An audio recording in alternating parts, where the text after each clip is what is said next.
बोले श्री सत्यनारायण भगवान की जय। नमस्कार दोस्तों, परम आदरणीय गुरुवर ज्योतिषाचार्य पंडित सोहनलाल शर्मा जी के आदेश से मैं उनका सुपुत्र कैलाश पंडित आज आप लोगों के बीच में भगवान विष्णु के अवतार श्री सत्यनारायण भगवान की व्रत कथा का महत्व सुनाने के लिए यहाँ उपस्थित हुआ हूँ। प्रथम अध्याय आरंभ करते हैं। तीर्थ नैमिषारण्य है, कलिमल कलशु विहीन,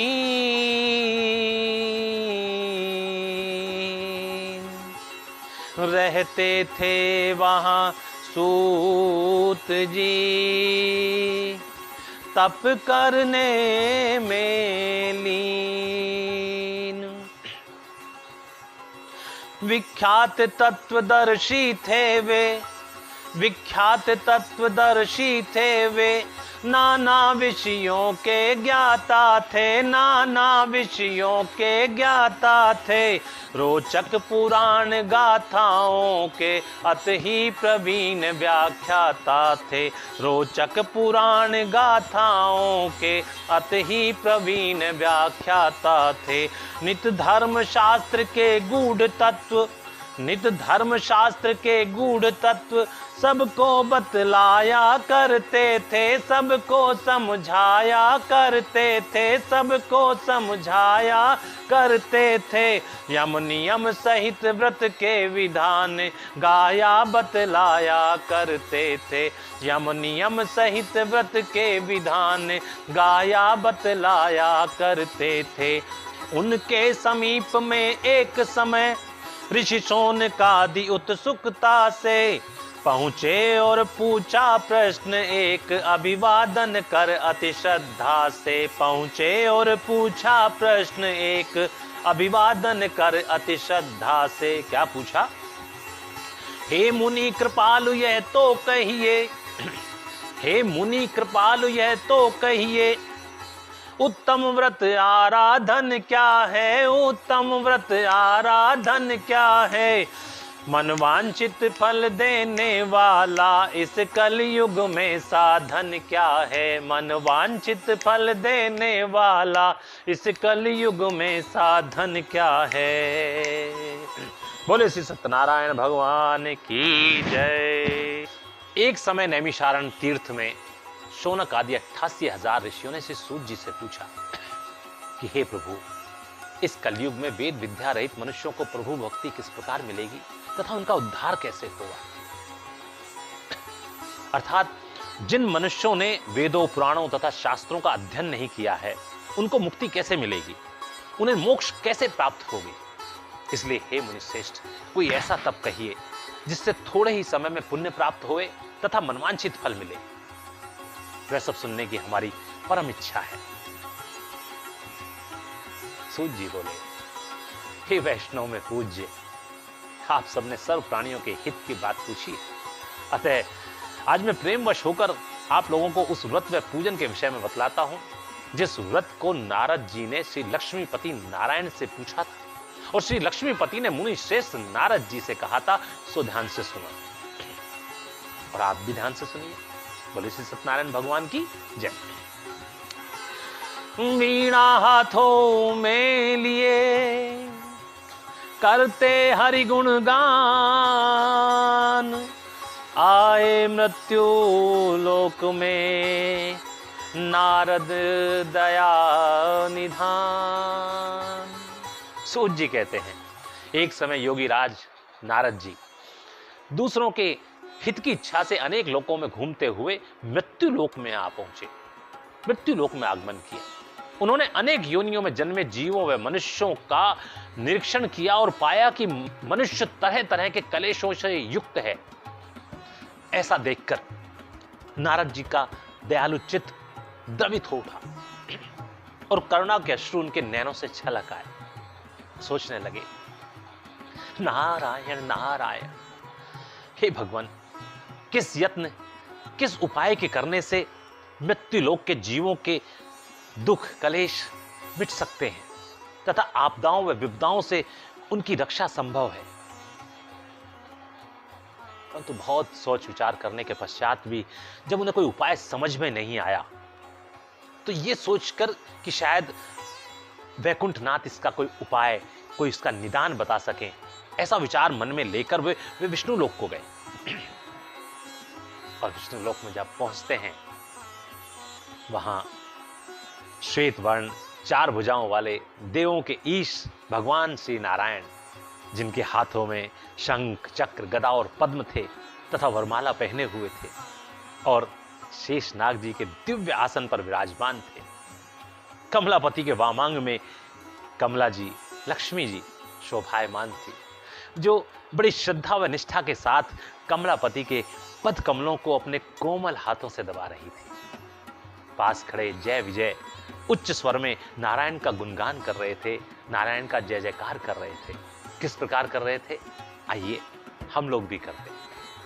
श्रीमन नारायण नारायण नारायण, भजमन नारायण नारायण नारायण, श्रीमन नारायण नारायण नारायण, भजमन नारायण नारायण नारायण, श्रीमन नारायण नारायण नारायण।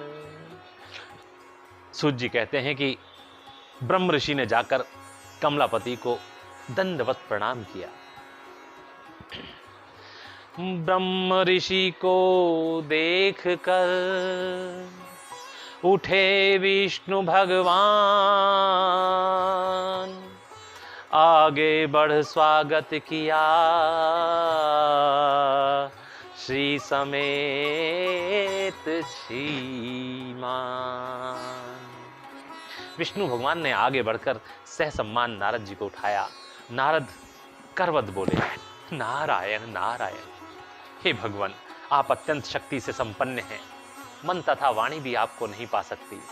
आपका आदि, मध्य और अंत नहीं है। निर्गुण स्वरूप होते हुए भी आप अनंत गुणों से युक्त हैं। हे संपूर्ण सृष्टि के आदिभूत और भक्तों के दुखों को नष्ट करने वाले, आपको मेरा नमस्कार, आपको मेरा नमस्कार है। श्री नारायण ने सम्मान सहित श्री नारद को अपने आसन पर बिठाया। कुशल क्षेम पूछकर मंद मंद मुस्कुराने लगे। यद्यपि कमलापति नारद के मन की सभी गुप्त बातें जान चुके थे, किंतु मर्यादा रखने के लिए वो अपनी प्रिय वाणी में बोले,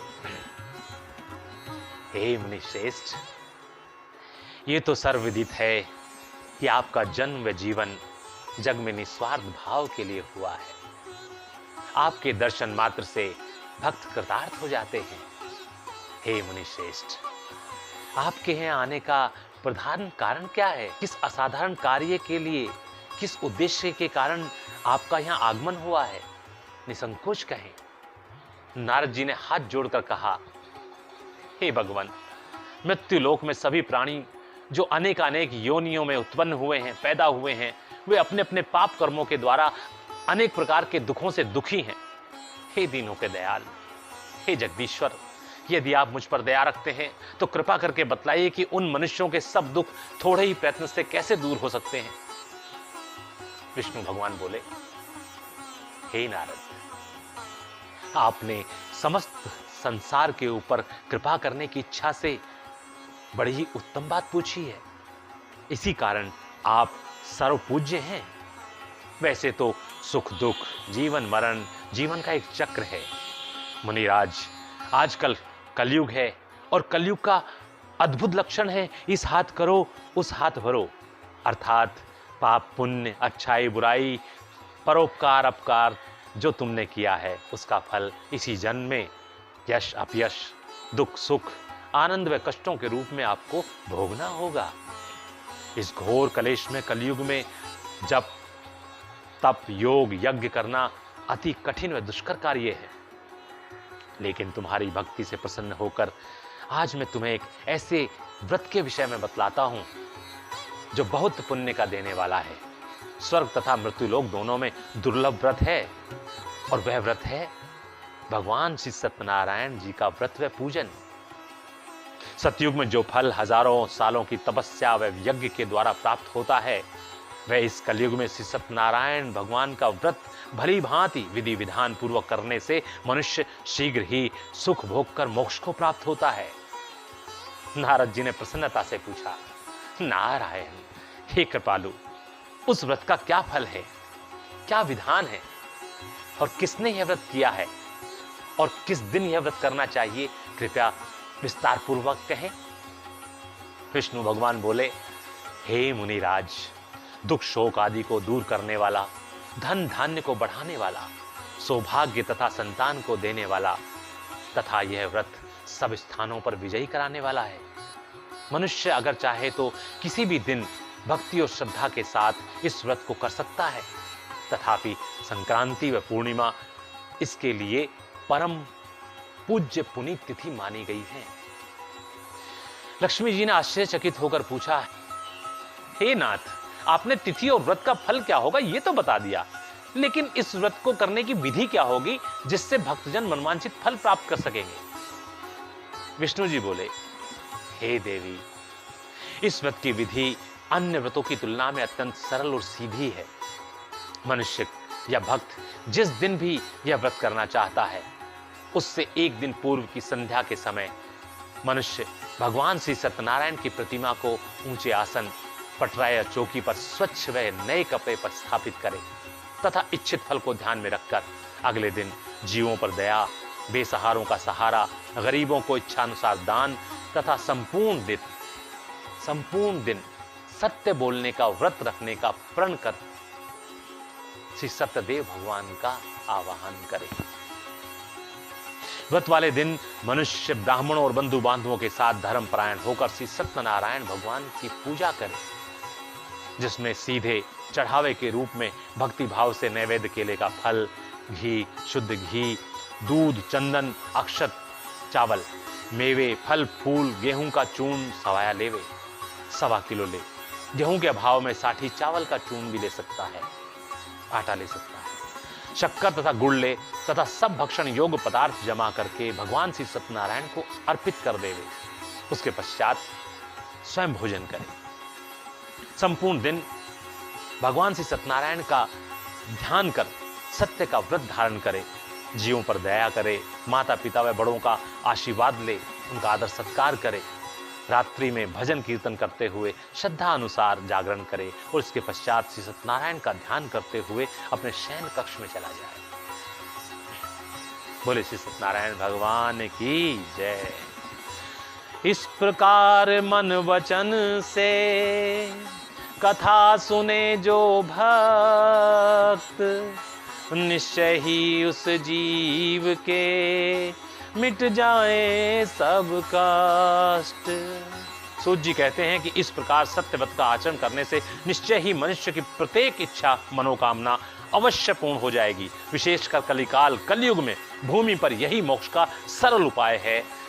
बोलिए, इति श्री स्कंद पुराणे रेवा खंडे श्री सत्यनारायण व्रत कथायाम प्रथमो अध्याय। हरे नमः। बोले श्री सत्यनारायण भगवान की जय। तो भक्तों, नारायण बोलिए, नारायण।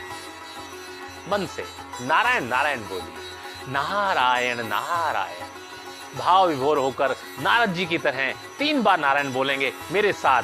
नारायण नारायण नारायण, श्रीमन नारायण नारायण नारायण, भजमन नारायण नारायण नारायण, श्रीमन नारायण नारायण नारायण, भजमन नारायण नारायण नारायण, श्रीमन नारायण नारायण नारायण। भक्तों, हम आपको इसकी कलियां भी सुनाएंगे जो आपने अभी तक नहीं सुनी होंगी। गुरुजी महाराज जी ने 16 कलियों की रचना की है, जो हम आपको 4-4 कलियों के रूप में हर अध्याय के बाद आपको सुनाते रहेंगे। तो पहली 4 कलियों से शुरुआत करते हैं। चार वेद और भगवद गीता, चार वेद और भगवद गीता, श्री वाल्मीकि जी की रामायण, हरि हरि वाल्मीकि जी की रामायण, श्रीमन नारायण नारायण नारायण, भजमन नारायण नारायण नारायण।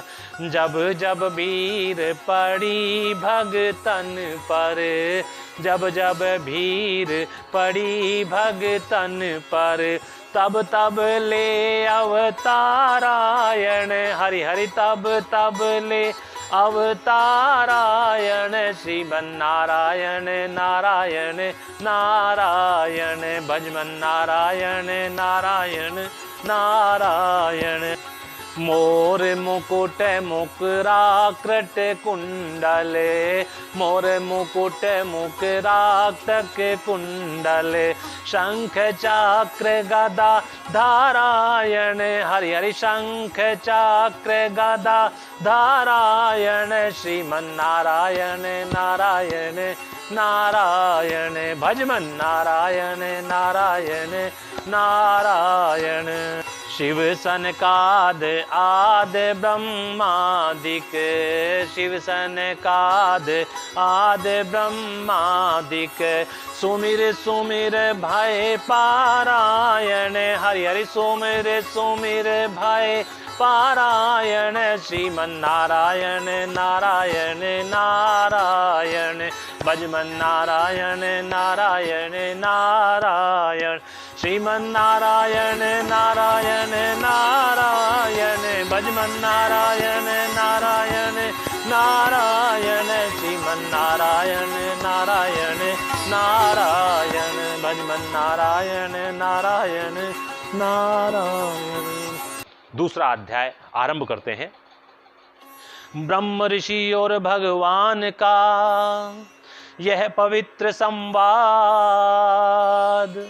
शौनकादि ऋषि वृंद ने सुना सुरुचि सालहाद।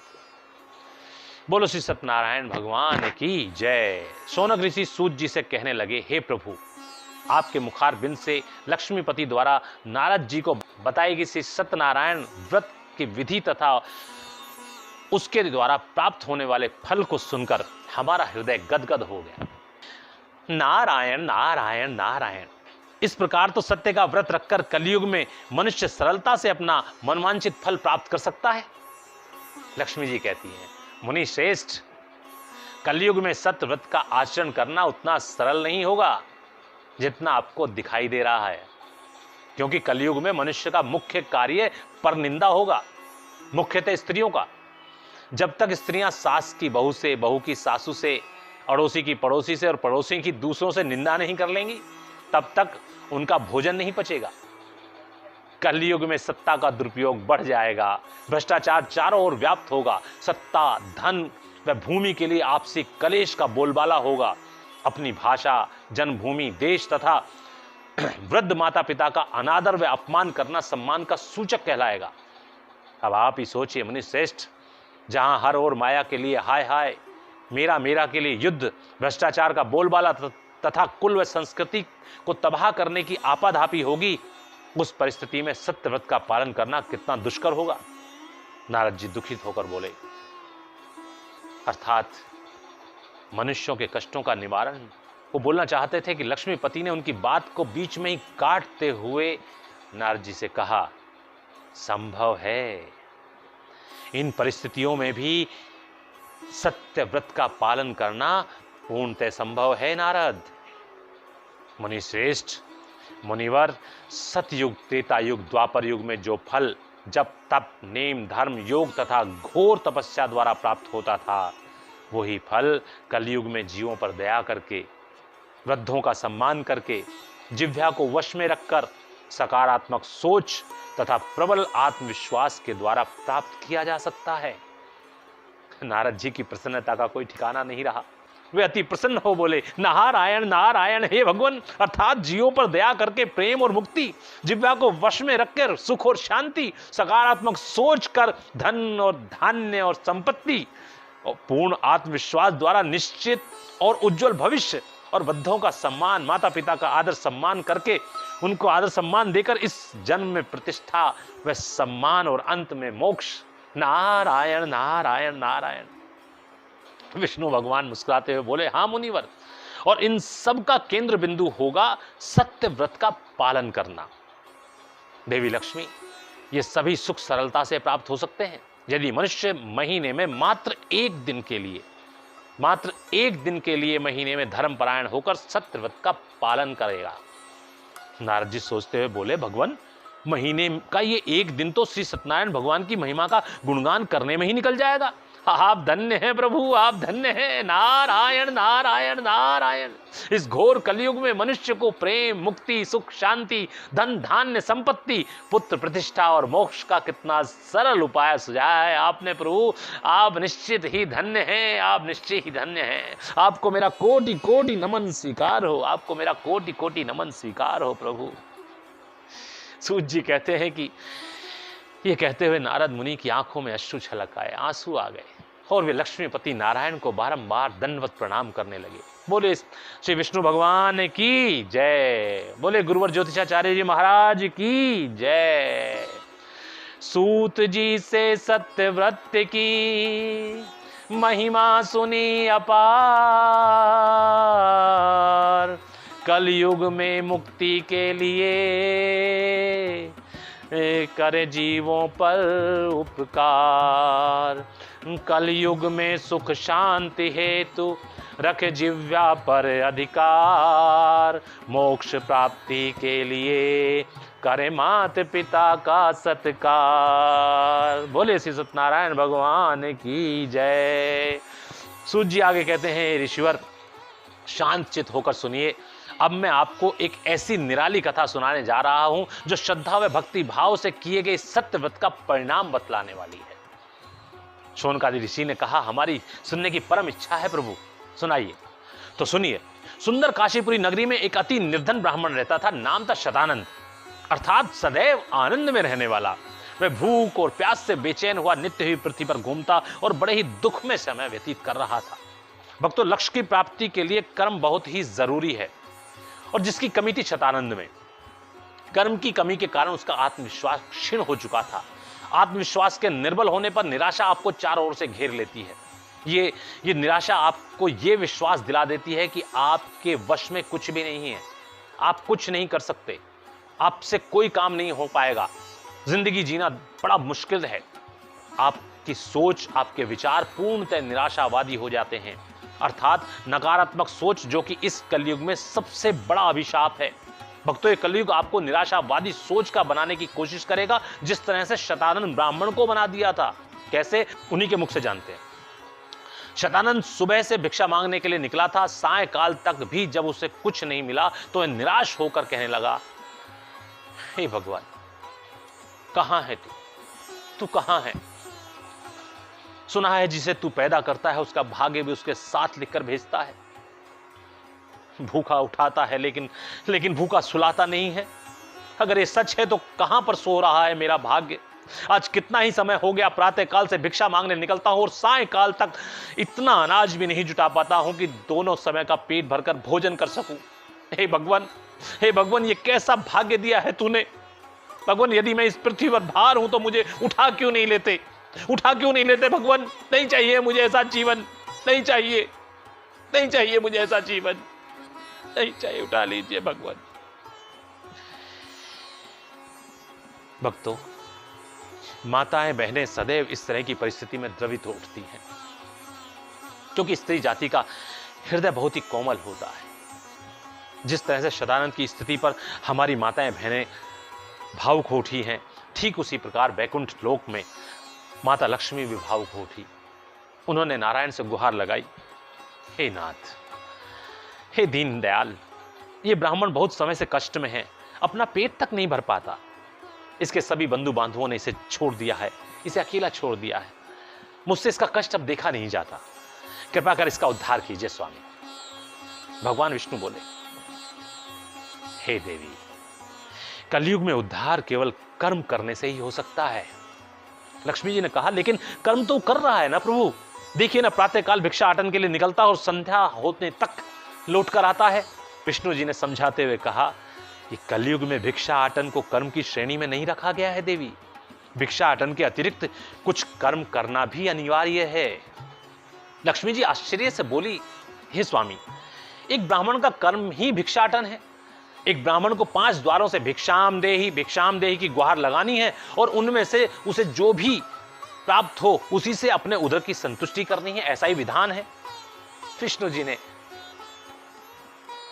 हंसते हुए कहा, हे देवी, ऐसा विधान सतयुग, त्रेता युग व द्वापर युग के लिए था। कलयुग में धर्म व संस्कृति का प्रचार व शिक्षा देना एक ब्राह्मण के कर्म के साथ और जोड़ दिया गया है। लक्ष्मी जी ने पूछा, ऐसा करने का कारण क्या है स्वामी? विष्णु जी ने समझाते हुए कहा, देवी, कलयुग में पग पग पर धर्म की हानि होगी और संस्कृति का ह्रास होगा। शिष्यों द्वारा गुरुओं का अपमान होने से शिक्षा का स्तर गिरेगा। जब जब धर्म की हानि होती है, संस्कृति का नाश होता है, तो प्रलय आती है और पृथ्वी रसातल में धंस जाती है। पृथ्वी को इस महाविनाश से बचाने के लिए तथा धर्म की हानि और संस्कृति का नाश होने से बचाने के लिए ही ब्राह्मणों पर कर्म का ही अतिरिक्त भार डाला गया है। लक्ष्मी जी इस पर भी संतुष्ट नहीं हो पाई। उन्होंने विष्णु भगवान जी से पूछा, हे प्रभु, ऐसे और कौन से विधान हैं जिन्हें कलयुग के लिए विशेष तौर पर बनाया गया है? कृपा कर बतलाइए। विष्णु जी बोले, हे देवी, सत्य का सबसे अधिक मान होगा। आदर सत्कार हो, गुणगान हो या फिर कोई कर्म, सब में सच्चाई होनी चाहिए। कलयुग में सच्चाई के साथ किए गए कर्म का फल सहस्त्रों यज्ञों के बराबर होगा। कार्य को सच्चाई के साथ तथा प्रबल इच्छा शक्ति के साथ करेंगे तो मोक्ष निश्चित है। जैसे कि आज शतानंद की गुहार में मोक्ष की प्रबल आकांक्षा, इच्छा दिखाई दे रही है। लेकिन देवी, जिस प्रबल इच्छा से यह मृत्यु मांग रहा है, अगर उसके एक अंश मात्र की इच्छा शक्ति को भी यह कार्य में लगाता तो इसका भाग्य इस तरह से नहीं सोता। क्योंकि आज इसने सच्चे मन से पुकारा है, अतः आज इसके दुखों का निवारण करने के लिए इसे एक उपाय अवश्य बतलाऊंगा। लक्ष्मी जी ने आश्चर्य से पूछा, प्रभु, आप स्वयं दूर क्यों नहीं कर देते इसके कष्ट? विष्णु जी मना करते हुए बोले, नहीं देवी, ये कलयुग है और यहां जो जैसा करेगा वैसा ही भरेगा, यह निश्चित है। मैं तो किसी के द्वारा उपाय बतला सकता हूं, उसके बाद यदि ये श्रद्धा व परिश्रम के साथ कार्य करेगा तो इसे परिणाम अवश्य मिलेगा। परिणाम में देर सवेर उसके कर्म की सच्चाई पर निर्भर होगी। लक्ष्मी जी पूर्णतः संतुष्ट होकर बोली, मैं समझ गई प्रभु, आपकी लीला अपरंपार है प्रभु, आपकी लीला अपरंपार है। बोले श्री सत्यनारायण भगवान की जय। सूत जी कहते हैं कि तब भगवान विष्णु बूढ़े ब्राह्मण का वेश धारण कर शतानंद के पास पहुंचे और बोले, ब्राह्मण, सच कहना, ये तुम जग के किस झंझट में फंसे हो? मेरे अनुमान के अनुसार तो तुम पर निर्धनता का संकट गहराया हुआ है।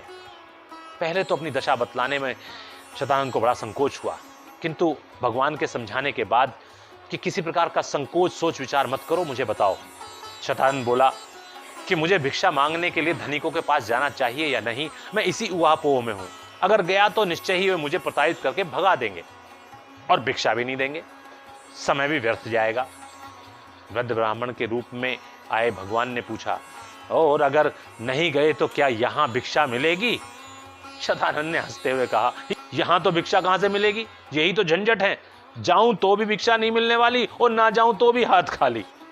भगवान बोले, यदि जाते हो तो एक आस अवश्य बनती है कि कुछ मिल भी सकता है, और यही आस व्यक्ति को सफलता तक लेकर जाती है। शतानंद बोला, हाँ भाई, केवल आस और भाव ही है जो मनुष्य को भगवान तक लेकर जाता है। कहते हैं ना, भाव के भूखे हैं भगवान। इतना सब कुछ जानते हुए भी ये स्थिति? तुम तो शास्त्रों के ज्ञाता हो, तुम धर्म का प्रचार क्यों नहीं करते शतानंद? बूढ़े ब्राह्मण के रूप में आए भगवान ने कहा। शतानंद बोला, भैया, कहने को तो मैं शतानंद हूं, अर्थात सदैव आनंद में रहने वाला, किंतु भगवान साक्षी है कि मैंने कभी स्वप्न में भी आनंद की अनुभूति प्राप्त नहीं की। अगले दिन के भोजन की चिंता हर पल सताती रहती है। न जाने मेरा भाग्य अभी तक कहां सो रहा था। ब्राह्मण के रूप में आए विष्णु भगवान कहने लगे, मित्र दुखी क्यों होते हो? याद रखो, दुख के बाद ही सुख आता है, दुख के बाद ही सुख प्राप्त होता है।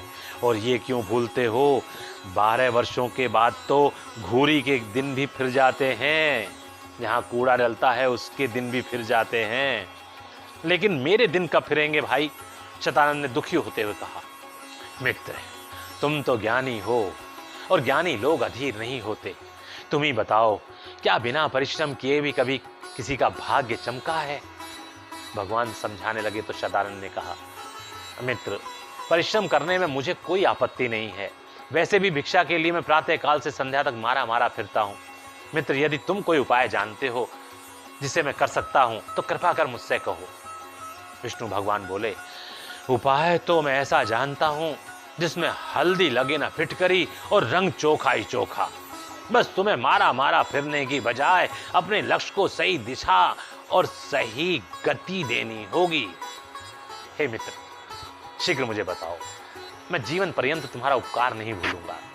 तब विष्णु भगवान बोले, हे मित्र जिस तरह से ऋषियों में ऋषि वेद व्यास जी सर्वोपरि माने जाते हैं, ठीक उसी तरह देवताओं में श्री सत्यदेव भगवान उच्च आसन और सम्मान पाते हैं। श्री सत्यनारायण भगवान मनवांचित फल को देने वाले हैं। कैसा भी कठोर व भीषण से भीषण कष्ट क्यों ना हो, श्री सत्यनारायण का पूजन करने तथा सत्य व्रत रखने से सब दुख दूर हो जाते हैं और मानव सुख व समृद्धि को प्राप्त होता है। बोले श्री सत्यनारायण भगवान की जय। शतानंद ब्राह्मण द्वारा पूछने पर श्री सत्यनारायण ने पूजन की क्या विधि है तथा व्रत का क्या विधान है बताकर भगवान अंतर्ध्यान हो गए। शतानंद को तब बता व्रत का पूर्ण विधान, विष्णु भगवान जी तब हुए वहां से अंतर ध्यान। ब्राह्मण सब कुछ भूल कर करता रहा विचार, प्रभु लीला को सोच कर हुआ प्रसन्न अपार। शतानंद स्वयं से कहने लगा कि हो ना हो ये स्वयं नारायण ही थे जो मुझ गरीब पर कृपा करने के लिए आए थे, अतः मुझे इन वृद्ध ब्राह्मण के रूप में आए भगवान के बताए मार्ग पर अवश्य चलना चाहिए, जिससे मुझे मुक्ति अवश्य मिलेगी। उसने प्रण लिया कि मैं शतानंद आज अभी इसी समय ये प्रण करता हूं कि मैं कल प्रातःकाल भगवान सत्यदेव का विधिवत पूजन करूंगा और संपूर्ण दिन सत्य का व्रत रखूंगा। आज के बाद मैं असत्य वचन किसी से किसी भी विपत्ति में नहीं बोलूंगा। हे सत्यदेव भगवान, मेरा उद्धार करना और इस कलयुग में जहां झूठ अनाचार तथा अत्याचार का बोलबाला है, वहां परोपकार अहिंसा और सत्य बोलने में मुझे बल प्रदान करना। मैं शतानंद प्रण करता हूं कि आज भिक्षा में जो भी धन मिलेगा मैं उसी से कल श्री सत्यनारायण भगवान का व्रत व पूजन करूंगा। बोले श्री सत्यनारायण भगवान की जय। भक्तों, ब्राह्मण के रूप में आए भगवान ने शतानंद को क्या दिया? सबसे पहले शतानंद के निराशावादी विचारों को दूर करके उसे आशावादी बनाया, जिससे उसकी सोच में बदलाव आया। सोच नकारात्मक नेगेटिव से सकारात्मक पॉजिटिव हो गई। उसके बाद उसमें विश्वास पैदा किया, उसके आत्मविश्वास को बढ़ाया, उसमें निर्णय लेने की क्षमता को बल दिया और लक्ष्य बनाकर चलने की शक्ति दी।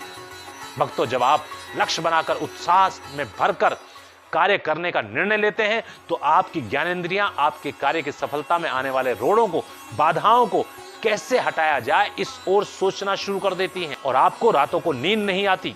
बोले श्री सत्यनारायण भगवान की जय। शतानंद ब्राह्मण द्वारा पूछने पर श्री सत्यनारायण ने पूजन की क्या विधि है तथा व्रत का क्या विधान है बताकर भगवान अंतर्ध्यान हो गए। शतानंद को तब बता व्रत का पूर्ण विधान, विष्णु भगवान जी तब हुए वहां से अंतर ध्यान। ब्राह्मण सब कुछ भूल कर करता रहा विचार, प्रभु लीला को सोच कर हुआ प्रसन्न अपार। शतानंद स्वयं से कहने लगा कि हो ना हो ये स्वयं नारायण ही थे जो मुझ गरीब पर कृपा करने के लिए आए थे। अतः मुझे इन वृद्ध ब्राह्मण के रूप में आए भगवान के बताए मार्ग पर अवश्य चलना चाहिए, जिससे मुझे मुक्ति अवश्य मिलेगी। बोले श्री सत्यनारायण भगवान की जय। सूत जी बोले, अगले दिन के व्रत व पूजन का निश्चय कर श्री सत्यनारायण भगवान का स्मरण कर वह भिक्षा के लिए जैसे ही आगे बढ़ा, भगवान सत्यनारायण की माया से एक गाय तेजी से भागती हुई आई और घबराई सी एक पास की झोपड़ी में घुस गई। कुछ देर बाद 3-4 मुस्टंडे जल्लाद जैसे व्यक्ति भागते हुए वहां आ पहुंचे जो गाय को ढूंढ रहे थे।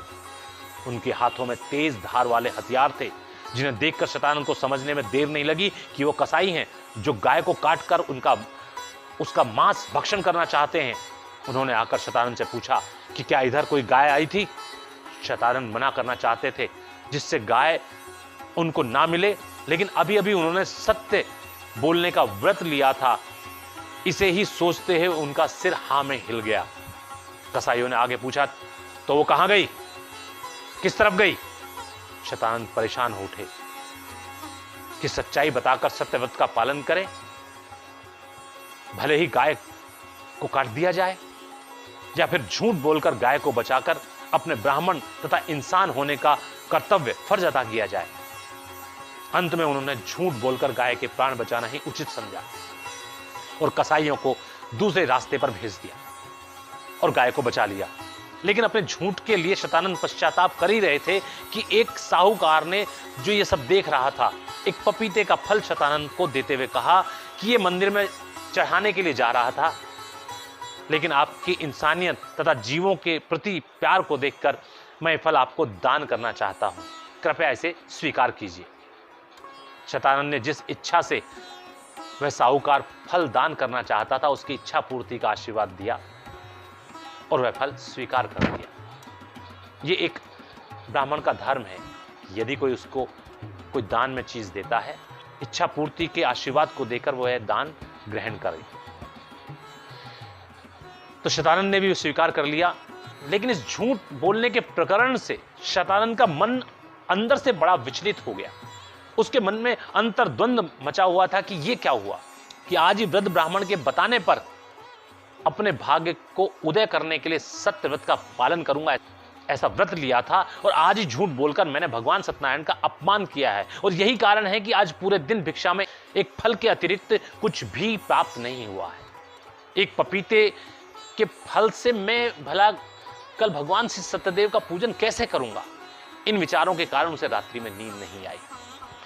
फिर भी प्रातःकाल ब्रह्म मुहूर्त में उठकर स्नान ध्यान आदि से निवृत्त हो शतानंद एक सकारात्मक सोच के साथ मंदिर में गया और वहां जाकर फल चढ़ाते हुए कहा कि मैंने प्रण लिया था कि मुझे जो भी मिलेगा उसे श्री सत्यनारायण भगवान को अर्पित कर दूंगा।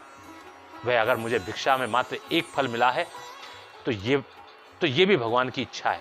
मैं श्रद्धा और भक्ति भाव से इसे ही सत्यदेव को अर्पित कर देता हूं।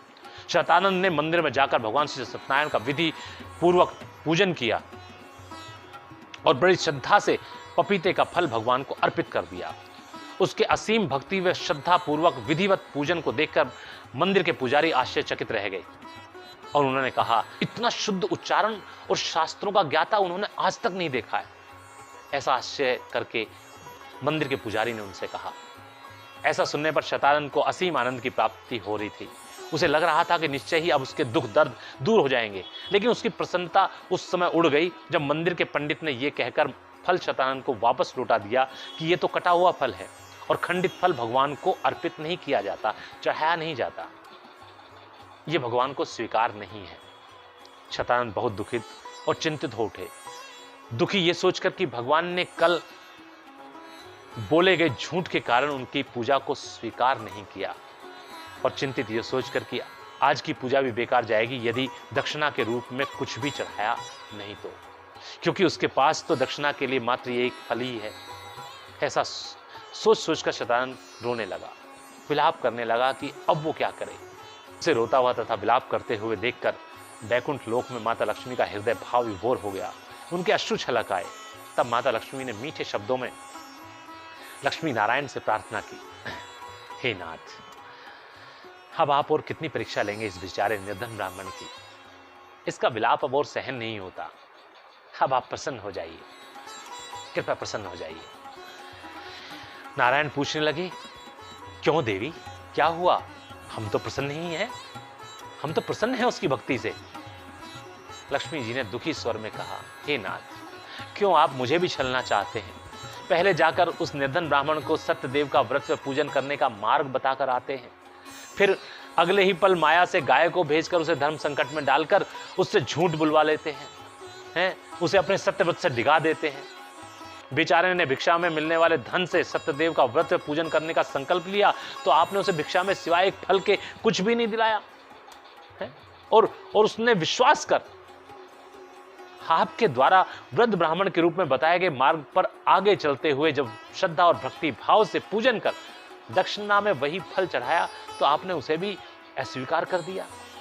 आप ही बताइए भगवान, आखिर उसके भाव, उसकी भक्ति और श्रद्धा में कहां कमी रह गई जो आपने उसे स्वीकार नहीं किया? क्यों आप उसे और सता रहे हैं भगवान? क्यों आप अप्रसन्न हैं? क्या उसके झूठ के कारण? नारायण ने कहा, नहीं देवी, आप भ्रम में हैं। हम बिल्कुल भी शतानंद से अप्रसन्न नहीं हैं, बल्कि हमने जो परीक्षा के लिए माया से गाय भेजी थी, उस परीक्षा में तो शतानंद पास हुआ है, क्योंकि ऐसा बोला गया असत्य जिससे किसी का जीवन बचाया जा सके, फिर चाहे वो कोई छोटा सा जीव जंतु ही क्यों ना हो, ऐसा झूठ सत्य से भी बड़ा हो जाता है। कलयुग में जीवों पर दया, उनका संरक्षण सतयुग के सहस्त्र यज्ञों के फल से भी अधिक होता है। प्रभु, यदि ऐसा है तो आपने उसके इस कर्म का फल क्यों नहीं दिया? लक्ष्मी जी ने पूछा। नारायण ने हंसते हुए कहा, कहां दिया तो था। अरे इतना बड़ा पपीते का फल दोनों हाथों से उठाना भी कठिन हो रहा था शतानंद से। लक्ष्मी जी निराश होते हुए कहती हैं, इतना बड़ा, लेकिन था तो फल ही। एक तरफ कहते हैं कि जीव का जीवन बचाना बहुत बड़ा धर्म है, और उसका परिणाम मिला एक फल पपीता। हमको आपकी माया समझ में नहीं आती प्रभु। स्वयं ही फल देते हैं और वही फल स्वीकार भी नहीं करते हैं। नारायण मुस्कुराते हुए बोले, कैसे स्वीकार कर लें देवी? उस फल के अंदर साहूकार द्वारा दिए गए गुप्त दान का धन जो है, यदि हम वह स्वीकार कर लेंगे तो वो धन शतानंद को प्राप्त कैसे होगा? लक्ष्मी जी आश्चर्यचकित होकर बोली, हे प्रभु, आपकी लीला अपरंपार है। आपने अपने भक्त को उस सत्य का जिसे वो बोला गया झूठ समझ रहा है, उसकी भक्ति भाव व श्रद्धा पूर्वक किए गए उस व्रत व पूजन का इतना बड़ा फल दिया है। आप धन्य है प्रभु, आप धन्य है। और एक वो मूर्ख है कि उस फल को वापस पाकर भी रो रहा है, विलाप कर रहा है। ऐसा क्यों प्रभु? उस निर्धन के साथ ऐसा खेल क्यों खेल रहे हैं? देखिए ना, वो फल को मंदिर में छोड़कर जा रहा है। नारायण दुखी होकर बोले, ये सब उसके भाग्य का खेल है देवी, कर्मों का फल है देवी ये उसका भाग्य अभी जागा नहीं है, क्योंकि इसकी सोच अभी भी नकारात्मकता लिए हुए है। मनुष्य को कलयुग में सफल होने के लिए पूर्णतः सकारात्मक सोच का होना बहुत जरूरी है। उसकी सोच पूर्णतः सकारात्मक हो, ऐसा होना बहुत जरूरी है। लक्ष्मी जी ने ध्यान दिलाते हुए कहा, हे नाथ, उसे रोकिए, उसे रोकिए, कुछ ऐसा कीजिए जिससे वो फल उसे ही प्राप्त हो। नारायण कहने लगे, ठीक है देवी। सूत जी कहते हैं कि भगवान की माया से मंदिर के पुजारी ने फल ले जाकर शतानंद को देते हुए कहा कि भक्त, जिस भक्ति व भाव से तुमने भगवान की पूजा की है, वही भगवान के लिए बहुत है। अब यह खंडित फल चढ़ाकर उस पूजा को व्यर्थ ना करो। शतानंद के पूछने पर कि इस फल का क्या करूंगा, तो पंडित ने कहा कि काट कर फलाहार ही कर लेना, पेट भर जाएगा। बुझे हुए मन से फल को लेकर शतानंद वहां से तो चल दिया, लेकिन फल उसे भा नहीं रहा था। यह सब उसके सोए हुए भाग्य का परिणाम था। वो शायद उठना ही नहीं चाहता था। इसी कारण मंदिर की सीढ़ियों पर बैठी एक भिखारिन को उसने वो फल भिक्षा में दे दिया और प्रसन्न होकर आगे चल दिया। बोले श्री सत्यनारायण भगवान की जय। लक्ष्मी जी ने शतानंद को देखकर कहा, ये क्या प्रभु, उस मूर्ख ने तो फिर अपने भाग्य को लात मार दी। नारायण ने निराश होते हुए कहा, देवी, कलयुग में मनुष्य कई बार इस तरह की परिस्थितियों में फंसता है, जब उसके दिल और दिमाग में टकराव की स्थिति उत्पन्न हो जाती है। और ऐसी स्थिति में जब उसे कोई बुजुर्ग वृद्ध व्यक्ति समझाए तो उसे समझ जाना चाहिए। जब पंडित ने शतानंद को समझा दिया था तो उसे उसकी बात मानकर बड़ों को सम्मान देना चाहिए था। ज्ञानियों का अनादर यह मनुष्य की निर्धनता का प्रतीक है। देवी, कई बार मनुष्य प्यार से समझना ही नहीं चाहता। लक्ष्मी जी ने झुंझलाकर कहा, तो ऐसे समय में उसे फटकारना बड़ों का कर्तव्य हो जाता है। लेकिन इस बार यह कार्य आप नहीं करेंगे, मैं करूंगी। मैं देखती हूं कि अब शतानंद का भाग्य कैसे सोता रहता है। सूत जी कहते हैं कि तब माता लक्ष्मी ने एक वृद्धा का वेश धारण धरा और वहां जाकर शतानंद को ललकारा। वृद्धा ने बड़े ही अपशब्दों का प्रयोग करते हुए शतानंद को लज्जित करते हुए कहा कि तुमने इस स्त्री को पपीते का फल देने का दुस्साहस कैसे किया? क्या तुम जानते नहीं कि स्त्री गर्भवती है और एक गर्भवती स्त्री को पपीते का फल खाने को दिया जाए तो उसका गर्भ गिरने की आशंका होती है। क्या तुम इसी संतान को मारना चाहते हो? शतानंद ने क्षमा याचना करते हुए कहा कि उन्हें इस बात का पता नहीं था। माता लक्ष्मी ने उसे फल देकर उसे समझाते हुए कहा, यदि देना ही है तो इस स्त्री को धन की आवश्यकता है, इसे धन दे दो। शतानंद ने दुखी होते हुए कहा कि माँ, मेरे पास धन नहीं है, यही फल मुझे प्रसाद के रूप में मिला था, अतः यही मैं इसे दे रहा था। वृद्धा बोली, यदि तुम्हें प्रसाद मिला है और ये कटा हुआ है तो इसे खोलकर तो देखो कि इसमें है क्या। तब शतानंद ने फल को खोलकर देखा तो उसकी आश्चर्य से आंखें फटी की फटी रह गई। फल स्वर्ण मुद्राओं तथा हीरे जवाहरात से भरा हुआ था। शतानंद की खुशी का ठिकाना नहीं रहा। उसने वृद्धा से कहने के लिए उसे देखा तो पाया कि स्त्री और वृद्धा दोनों गायब थे। शतानंद को समझते देर नहीं लगी कि यह सब सत्यनारायण भगवान की कृपा से हुआ है। बोलो श्री सत्यनारायण भगवान की जय। भक्तों, देखा आपने सत्यदेव का प्रताप। निश्चय ही सत्यदेव तो केवल भाव के भूखे हैं। भक्ति भाव से फल का स्मरण करके, फल की इच्छा मन में रखकर यदि आप सत्यदेव का पूजन में व्रत करने का मात्र प्रण भी करेंगे तो ही आपकी मनोकामनाएं पूर्ण हो जाएंगी। मनोकामना पूर्ति के बाद भी आप सत्यदेव भगवान का व्रत व पूजन कर सकते हैं, परंतु ये ध्यान रहे कि आपके द्वारा किए गए प्रण में सत्य अर्थात सच्चाई होनी चाहिए और कामना पूर्ति के बाद अपने वचन, अपने प्रण, संकल्प को निभाना आवश्यक है। भक्तों, भाव बिना भगवान को पाना असंभव है। कैसे? आइए जानते हैं इस वजन से। भाव के भूखे हैं भगवान, भाव न हो सच्चा तो हिय में तो सब व्यर्थ विधान। भाव के भूखे हैं भगवान, भाव नहीं तो मनुज देह है, यह जीवन मृत समान। भाव के भूखे हैं भगवान, भाव शून्य आदर सब छूछा, छूछा है सम्मान। भाव के भूखे हैं भगवान, शुद्ध हृदय का शुद्ध भाव ही जग में परम प्रधान। भाव के भूखे हैं भगवान, भाव रहे तो ईश्वर दिखे, भाव बिना पाषाण। भाव के भूखे हैं भगवान, भाव के भूखे हैं भगवान। बोले श्री सत्यनारायण भगवान की जय। बोले गुरुवर ज्योतिषाचार्य जी महाराज की जय। नारायण बोलिए, नारायण। आनंद के साथ नारायण नारायण बोलिए, नारायण नारायण। आप भी मुनि नारद की तरह 3 बार नारायण बोलिए। बोलिए, मेरे साथ बोलिए, नारायण नारायण नारायण।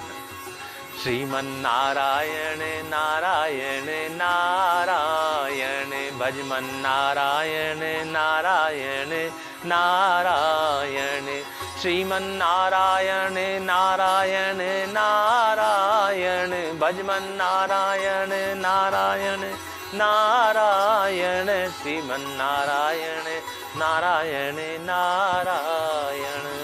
सूत जी कहते हैं, हे मुनिवरों, उस भिक्षा में मिले धन में से शतानंद ब्राह्मण पूजन की सब सामग्री ले आया और बंधु बांधवों तथा पड़ोसियों के साथ पूर्ण श्रद्धा व निष्ठा के सहित पुनः श्री सत्यनारायण का पूजन व कीर्तन किया।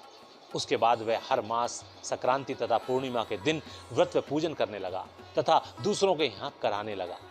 सत्यदेव का पूजन कराने से उसकी कीर्ति चारों ओर फैलने लगी। उसे भिक्षा मांगने की आवश्यकता नहीं रही। अब दूर दूर से उसके पास सत्यदेव के पूजन कराने के लिए निमंत्रण आने लगे। सत्यदेव की कृपा से उसके यहाँ धन धान में वृद्धि होने लगी। उसके सब मनोरथ पूर्ण हो गए तथा उन सब के भी जहाँ वह पूजन कराने जाते थे उन्हें दक्षिणा में अतिरिक्त गुप्त दान प्राप्त होता था और अभी तक जो निर्धन शतानंद था अब वह शतानंद महाराज हो गया।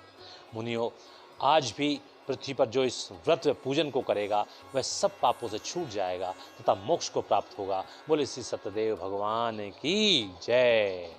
इसके पश्चात सूत जी बोले कि हे ऋषियों, अब और मैं क्या कहूँ। ऋषि बोले कि हे प्रभु, इस ब्राह्मण से सुनकर किस किसने इस व्रत को किया वह सब हम सुनना चाहते हैं। इसके लिए हमारे मन में परम श्रद्धा है। सूत जी बोले, एक समय शतानंद ब्राह्मण धन और ऐश्वर्य के साथ बंधु बांधों सहित श्री सत्यदेव का व्रत व पूजन कर रहा था। इतने में एक लकड़ी बेचने वाला बूढ़ा लकड़हारा लकड़ियों का बोझा अपने सिर पर उठाए अपने पुत्र के साथ उधर ही आ निकला।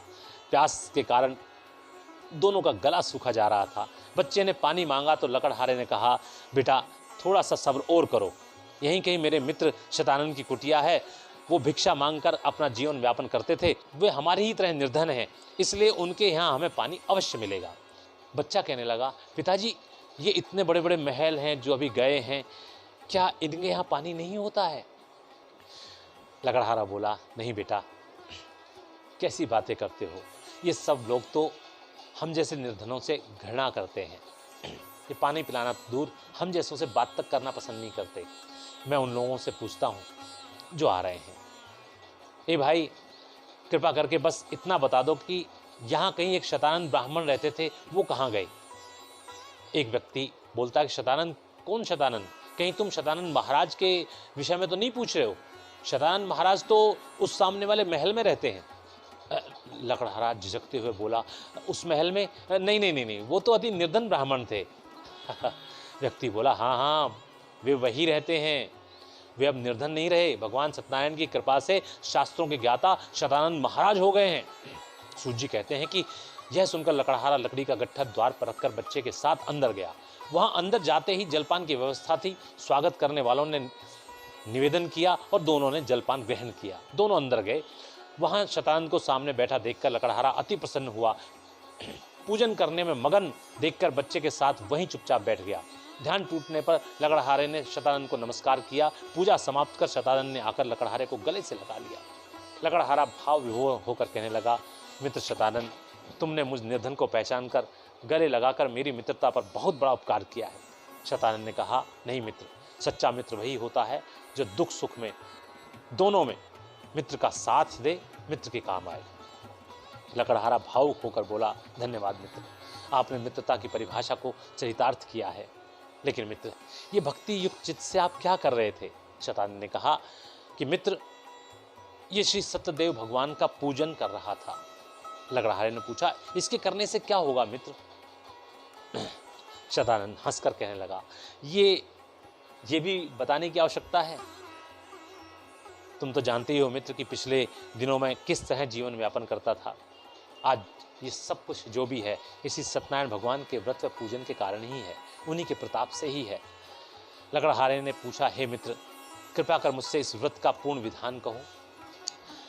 सूत जी बोले, तब शतानंद ने श्री सत्यदेव की आराधना, विधि विधान सहित पूजन व व्रत की संपूर्ण जानकारी लकड़हारे को दी।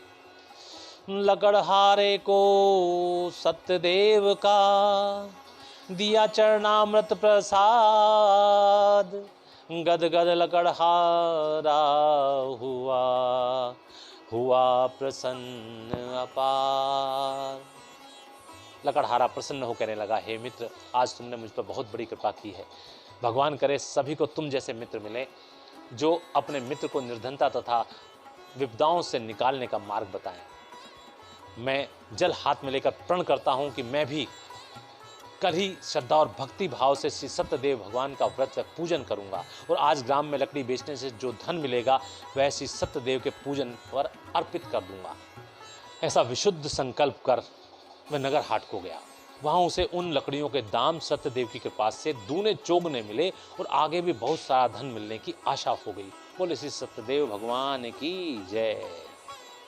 भक्तों, माताओं बहनों, आप लोगों के मन में शंका उत्पन्न हो गई होगी कि सत्यदेव ने ऐसा क्या किया कि लकड़हारे को लकड़ियों के दाम चौगुने मिले और आगे भी धन मिलने का साधन हो गया। ऐसा क्या हुआ? ये हमने प्रारंभ में भी प्रश्न किया था कि लकड़हारे को और शतानंद को मिलने वाले धन का मार्ग क्या था। केवल ये कह के हम बचना नहीं चाहते हैं कि उसको दुगना चौगुना दाम मिला, किस प्रकार मिला, क्या लीला भगवान सत्यनारायण ने रची, वो हम आपको बताते हैं। भक्तों, जब लकड़हारा नगर हाट में गया तो वहां एक वो सेठ भी आया था जो पिछले कई वर्षों से लकड़हारे से लकड़ियां लिया करता था, जिनके लिए लकड़हारा लकड़ियां लेकर आता था। लकड़हारे के पास लकड़ियों के 2 गट्ठर रखे थे, एक छोटा और एक बड़ा। सेठ जी बड़े गट्ठर के लिए मोल भाव कर रहे थे। तभी सत्यनारायण भगवान की कृपा से राज ज्योतिषी हाट में आ पहुंचे। उन्हें राजमहल में हवन कराने के लिए चंदन की सूखी तथा अच्छे प्रकार की सुगंधित लकड़ियों की आवश्यकता थी। वे यकायक लकड़हारे के पास से आती सुगंध को पहचान कर रुक गए। राज ज्योतिषी ने पूछा, लकड़हारे, क्या ये चंदनवन की लकड़ियां नहीं हैं? हाँ महाराज, ये वहीं से लाई गई लकड़ियां हैं, लकड़हारे ने कहा। ज्योतिषी जी ने आश्चर्य से पूछा, लेकिन वहां तो हमारे सैनिकों के लिए भी जाना बड़ा असंभव सा होता है, फिर तुम इन्हें वहां से कैसे लेकर आ पाते हो? लकड़हारे ने झिझकते हुए कहा कि ये तो सब इन सेठ जी की इच्छा का फल है। बहुत वर्षों पहले इन्होंने मुझसे वहां से लकड़ियां लाने का आग्रह किया था, तब से मैं नित्य प्रतिदिन एक गट्ठर लकड़ी लाकर देता हूँ। क्यों सेठ जी? सेठ जी ने बड़े समझाने वाले तरीके से कहा, हाँ महाराज, मैं अपने पूर्वजों की आत्मा की शांति के लिए इन्हीं लकड़ियों के द्वारा हवन करता हूँ। ज्योतिषी प्रसन्न होते हुए बोले, ये तो बहुत अच्छी बात है भाई, हमें भी राजभवन के लिए ऐसी लकड़ियां ही चाहिए थी, उन्हीं की तलाश थी, वहां हमें हवन कराना है। लकड़हारा अति प्रसन्न होकर बोला, महाराज अहो भाग्य, जो मैं महाराज के कुछ काम आ सकूं। देखिए ना महाराज, कितना अच्छा दिन है, मेरे साथ आज मेरा बेटा भी गया था और इस कारण 2 लकड़ियों के गट्ठर आ गए। भगवान करे आप दोनों की आवश्यकताओं की पूर्ति हो जाए। यदि एक गट्ठर होता तो मैं आज हाट बाजार नहीं आता और सीधा सेठ जी के यहाँ चला जाता और लकड़ियाँ दे आता, और मुझे राजमहल की सेवा करने का अवसर ही प्राप्त नहीं होता। ज्योतिषी जी ने कहा कि अर्थात तुम्हारा पुत्र तुम्हारे लिए बहुत भाग्यशाली है। लकड़हारे ने नतमस्तक होते हुए कहा कि सब आपका आशीर्वाद है महाराज। बेटा महाराज को प्रणाम करो, पैर छुओ। ज्योतिषी जी ने बच्चे को आशीष दिया, आयुष्मान भव। तो बताओ मैं कौन सा गट्ठर ले सकता हूँ और क्या दाम होगा? लकड़हारे ने विनम्र निवेदन किया कि दाम की बात करके आप हमें लज्जित ना करें महाराज। आप मेरी लकड़ियों से राजमहल में हवन कराएंगे, हमारे लिए तो यही बहुत बड़े सौभाग्य की बात होगी। ज्योतिषी जी ने समझाते हुए कहा, नहीं वत्स, बिना धन व दक्षिणा दिए किया गया कोई भी धार्मिक अनुष्ठान निष्फल होता है। धार्मिक अनुष्ठान तभी फलीभूत होता है जब कर्ता उन वस्तुओं का उचित मूल्य तथा परिश्रम का उचित पारिश्रमिक श्रद्धा भाव के साथ चुकाता है। सेठ जी ने बीच में कहा, महाराज आप उचित कहते हैं, आप ये बड़ा लकड़ियों का गट्ठर ले लीजिए, मैं ये छोटा वाला ले लेता हूँ। ज्योतिषी जी ने सेठ जी को सम्मान देते हुए कहा, जैसा आप उचित समझे। तो आपने इस बड़े गट्ठर का कितना मूल्य तय किया है? मैं उतना ही मूल्य चुका देता हूँ। लकड़हारे, क्या इस बड़े गट्ठर के 2 स्वर्ण मुद्राएं उचित मूल्य होगा? लकड़हारा घबरा गया, बोला, महाराज, लेकिन वो कुछ कह पाता इससे पहले ही ज्योतिषी जी बोले कि हम समझते हैं कि चंदनवन से लकड़ियां लाना सरल नहीं है, उन्हें लाने में जीवन का संकट हो सकता है, जीवन भी जा सकता है। हम कम मूल्य आंकने के लिए क्षमा चाहते हैं लकड़हारे, और हम इनका 5 स्वर्ण मुद्राएं आपको देते हैं। लकड़हारा हाथ जोड़कर रोने लगा। ये आप क्या कह रहे हैं महाराज? इन लकड़ियों का दाम तो मात्र 2 आना भर है। आप यदि देना चाहते हैं तो 2 आना दे दीजिए। मैंने सत्य बोलने का प्रण लिया है, अतः मैं अपने लाभ को देखकर झूठ नहीं बोलूंगा। आप चाहें तो सेठ जी से पूछ लीजिए, ये पिछले 10-11 वर्षों से इन लकड़ियों का यही दाम देते आ रहे हैं। महाराज, मैंने स्वर्ण मुद्रा को तो कभी जीवन में देखा भी नहीं है। ज्योतिषी जी ने पूछा, क्या ये सत्य कह रहा है सेठ जी? सेठ जी सकपका गए और झिझकते हुए बोले, जी महाराज, ये निर्धन है, अतः ये विचार कर मैं इससे निरंतर ये लकड़ियां मंगाता रहता हूँ, जिससे इसके परिवार का लालन पालन आराम से हो जाता है। क्यों भाई? लकड़हारे ने कहा, जी महाराज, सेठ जी के आशीर्वाद के कारण ही मेरा परिवार सुखी है। ज्योतिषी जी कहने लगे कि तो ठीक है वत्स, क्योंकि हम इन लकड़ियों को बहुत समय से ढूंढ रहे थे और आज वो तुम्हारे द्वारा हमें प्राप्त हुई हैं, तो इस प्रसन्नता को ध्यान में रखकर 5 स्वर्ण मुद्राएं हम तुम्हें देते हैं। और आगे से तुम ये लकड़ियां राजमहल के लिए लाया करोगे। और रही बात सेठ जी की लकड़ियों की, तो सेठ जी आपकी इन लकड़ियों का दाम लकड़हारे को 1 स्वर्ण मुद्रा के रूप में दे दीजिए। और जैसा कि लकड़हारे ने बताया और आपने भी माना कि आप इन लकड़ियों का दाम 2 आना देते रहे हैं, अतः कल आप राज दरबार में आकर जितनी लकड़ियां तुमने अभी तक लकड़हारे से ली हैं पिछले 10-11 वर्षों में, उनका लेखा जोखा प्रस्तुत करें, क्योंकि उन लकड़ियों का दाम कम से कम 2 स्वर्ण मुद्राएं है प्रतिदिन के हिसाब से 1 गट्ठर का। अतः इन दामों के अंतर की राशि आप अति शीघ्र राजकीय कोष में जमा करा दें, जो लकड़हारे को सम्मान पूर्वक अदा कर दी जाएगी। बोलिए श्री सत्यनारायण भगवान की जय। इस तरीके से लकड़हारे को उनकी लकड़ियों के दुगने चौगुने दाम मिले और भविष्य में भी बहुत सारा धन प्राप्त होने का अवसर प्रदान हुआ। सूत जी कहते हैं कि लकड़ियों के द्वारा मिले दाम को लेकर अति प्रसन्न हो लकड़हारे ने श्री सत्यदेव भगवान को शत शत प्रणाम किया और पूजा की सब सामग्री एकत्र की और अगले दिन शतानंद महाराज जी के द्वारा ही श्रद्धा और भक्ति भाव से श्री सत्यनारायण भगवान का व्रत व पूजन कराया, जिसके प्रभाव से लकड़हारा धन धान्य से युक्त हुआ और संसार में सुख भोग कर वैकुंठ धाम को गया। बोले श्री सत्यनारायण भगवान की जय। भक्तों, नीचे कुल वंश में जन्म लेने के पश्चात भी उसके कर्मों ने उसे उच्च कुल का, उच्च वंश का बना दिया, क्योंकि कलयुग में वर्ण के स्थान पर कर्म की प्रधानता है। ऊंचे कुल धनवान का यहाँ नहीं कुछ मान, सच्चे मन और भाव के भूखे हैं भगवान। इति श्री स्कंद पुराणे रेवा खंडे श्री सत्यनारायण व्रत कथायाम 2 अध्याय। हरे नमः। भक्तों, इस प्रकार श्री सत्यनारायण व्रत कथा का 2 अध्याय यहीं समाप्त होता है। बोलिए श्री सत्यनारायण भगवान की जय। तो नारायण बोलिए, नारायण नारायण नारायण बोलिए, नारायण नारायण। आनंद के साथ मेरे साथ मिलकर नारद जी की तरह तमन्यता के साथ बोलिए, नारायण नारायण नारायण। श्रीमन नारायण नारायण नारायण, भजमन नारायण नारायण नारायण। श्रीमन नारायण नारायण नारायण, भजमन नारायण नारायण नारायण। श्रीमन नारायण नारायण नारायण। परम आदरणीय गुरुवर ज्योतिषाचार्य पंडित सोहनलाल शर्मा जी के द्वारा 4 कलियां और प्रस्तुत करता हूं आपके सामने।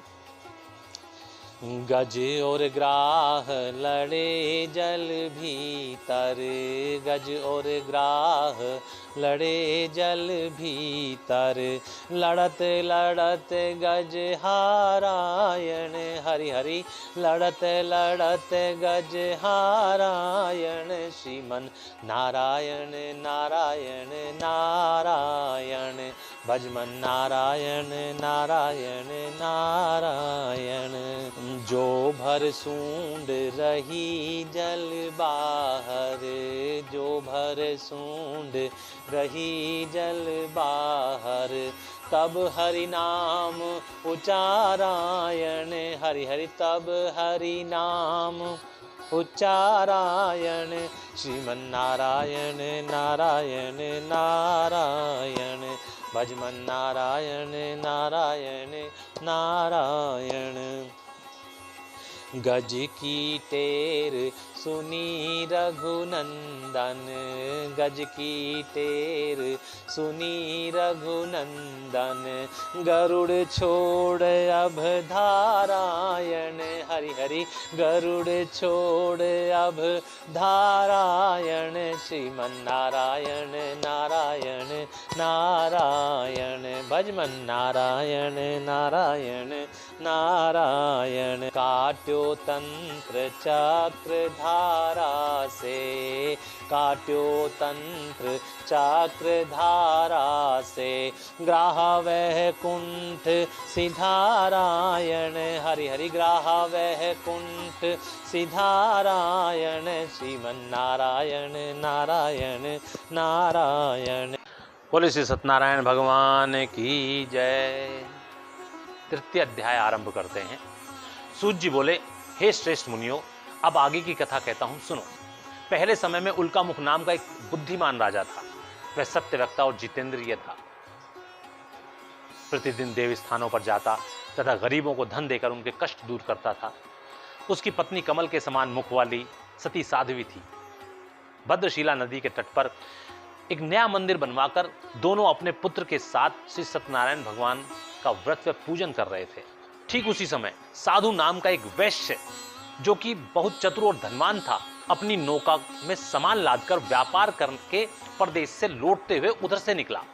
उसने नवनिर्मित मंदिर को देखकर नाव को किनारे लगवा लिया। साधु ने मल्लाह से पूछा कि ये मंदिर तो पहले यहाँ नहीं था। मल्लाह ने कहा कि ये मंदिर राजा उल्कामुख जी ने नया बनवाया है। साधु ने पूछा, किसका मंदिर है? तो मल्लाह ने कहा कि ये भगवान श्री सत्यनारायण जी का मंदिर है। श्री सत्यनारायण का नाम सुनकर साधु वैश्य के मन में दर्शन की इच्छा उत्पन्न हुई। अधिक उत्सुकता का कारण था कि इतने बड़े राजा द्वारा इस वीराने में नदी के किनारे मंदिर बनवाने का कारण क्या हो सकता है। साधु ये उत्सुकता लेकर मंदिर के अंदर के आंगन में पहुंचा तो सामने ही उसे दिव्य दृश्य दिखाई दिया। श्री सत्यनारायण स्वामी जी की प्रतिमा दिव्य आसन पर विराजमान थी तथा राजा और रानी पूजन में लीन थे। राजा को साधु वैश्य ने प्रथम नवाया शीश, फिर पूछा सतदेव का कैसे मिले आशीष। राजा बोले, हे साधु, सत्यनारायण भगवान के विषय में बतलाना तो सूरज को दीपक दिखलाने के बराबर है।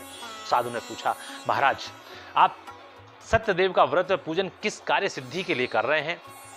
राजा बोलने लगा, हे साधु, इसके करने से 4 प्रकार के फल प्राप्त होते हैं। धन धान्य में वृद्धि होती है, यह व्रत सौभाग्य तथा संतान को देने वाला है, दुख शोक आदि को दूर करने वाला है तथा सब स्थानों पर विजयी कराने वाला है। यह उन सत्यनारायण परमेश्वर का व्रत है जो मनवांछित फल को देने में सर्वोपरि है। मेरे यहाँ संतान नहीं थी, जिसकी प्राप्ति के लिए मैंने सत्यनारायण भगवान का मंदिर बनवाने का प्रण लिया और भगवान की कृपा से मंदिर पूर्ण होते ही हमारे यहाँ पुत्र रत्न की प्राप्ति हो गई। हे साधु, तुम्हारी आंखों में आंसू क्यों बह निकले? तुम्हें किस बात की कमी है? साधु वैश्य ने दुखी मन से कहा, महाराज, आपके आशीर्वाद से वैसे सब कुछ है, मगर एक ऐसा दुख मुझे घेरे है जिसके सामने दुनिया के सब सुख बेकार हैं और निरर्थक हैं। राजा ने पूछा, ऐसा क्या दुख है तुम्हें? साधु बोला, महाराज, मेरे भी कोई संतान नहीं है, लेकिन अब मुझे विश्वास है कि इस व्रत के करने से निश्चय ही मेरे यहाँ संतान प्राप्त होगी। महाराज, मुझ पर कृपा करें, सत्यदेव के व्रत व पूजन का पूर्ण विधान मुझसे बताएं। सूत जी बोले, राजा से व्रत का पूर्ण विधान सुनकर साधु प्रसन्न होता हुआ व्यापार से निवृत्त हो अपने घर पहुंचा और अपनी पत्नी लीलावती से संतान देने वाले श्री सत्यनारायण व्रत के विषय में बतलाया। भाग्यवान, तुम्हारे दुख के निवारण का उपाय मिल गया है। मैं राजा उल्कामुख से संतान को देने वाले व्रत का विधान पूछ कर आ रहा हूं और मैंने निश्चय किया है कि जब हमारे यहाँ संतान होगी तब मैं इस व्रत को अवश्य करूंगा। लीलावती प्रसन्न हो बोली, हे नाथ, ये तो आपने अत्यंत प्रसन्नता का समाचार सुनाया है। वर्षों की अभिलाषा पूर्ण होगी, ये सोचकर ही मैं रोमांचित हो रही हूं। लेकिन नाथ, आप संतान को देने वाले उस व्रत को अभी क्यों नहीं करते? साधु बोला, देखो लीलावती, वो तो है राजा, उनके यहाँ तो धन का अपार भंडार है, इसलिए वो तो अगर संतान उत्पत्ति से पहले ही मंदिर का निर्माण कराना चाहते हैं या करवा देते हैं तो भी उनका कोई असर नहीं पड़ने वाला। लेकिन हम ठहरे व्यापारी, हाँ, मान लो हम पूजा अनुष्ठान तो अपनी मर्यादा रखने के लिए धूमधाम से कर देते हैं और संतान नहीं होती है, अरे हम तो कहीं के भी नहीं रहेंगे, धन भी जाएगा और सम्मान भी जाएगा। इसलिए नहीं, मैंने निर्णय किया है कि जब मेरे यहाँ संतान हो जाएगी उस समय मैं श्रद्धा भाव के साथ सत्यदेव का व्रत व पूजन अवश्य करूंगा। सूत जी कहते हैं कि साधु की बात सुनकर लीलावती को दुख तो अवश्य हुआ, परंतु पति की आज्ञा के कारण कुछ कह नहीं पाई। लेकिन मन ही मन लीलावती ने सत्य का व्रत धारण कर लिया। एक ममता की प्यासी मां अपना अत्यधिक समय श्री सत्यनारायण भगवान के ध्यान में लगाने लगी। पत्नी की इस भक्ति का साधु को मिला प्रसाद, गर्भवती लीलावती हुई मुदित साल्हाद। एक दिन साधु वैश्य की स्त्री लीलावती पति के साथ आनंदित हो सांसारिक धर्म में प्रवृत्त होकर सत्यनारायण भगवान की कृपा से गर्भवती हो गई तथा 10वें महीने में उसने एक सुंदर कन्या को जन्म दिया। कन्या का नाम कलावती रखा गया। तब लीलावती ने मीठे शब्दों में अपने पति से कहा, स्वामी, आपने जो संकल्प पुत्री के जन्म से पूर्व किया था, इसी सत्यनारायण भगवान का व्रत पूजन करूंगा। अब तो सत्यदेव की कृपा हो गई है हम पर, हमारी वर्षों की अभिलाषा भी पूर्ण हो गई है। सत्यदेव की कृपा से हमें चांद सी बेटी प्राप्त हुई है, अतः अब आप अपना संकल्प पूरा करें। साधु बोला, हे प्रिय, सत्यनारायण भगवान का मुझे भी ध्यान है, किंतु पुत्री के जन्म पर उसके उत्सव पर धन अत्यधिक व्यय हो गया है। अतः अभी सत्यदेव का पूजन कराने के लिए तो उचित समय नहीं है। हाँ, इसलिए सत्यदेव का जो पूजन में व्रत बोला है वह इसके विवाह के समय ठीक प्रकार से कर देंगे। पुत्री का विवाह भी हो जाएगा और सत्यदेव का पूजन भी हो जाएगा। कृपा हो जाएगी भगवान की। हाँ। सूत जी बोले। इस प्रकार अपनी पत्नी को आश्वासन देकर साधु ने बात को बड़ी कौशल से उड़ा दिया। साधु की पत्नी स्वामी के ऐसे छल बल से रुष्ट भी हुई। तब ऋषिगणों ने पूछा,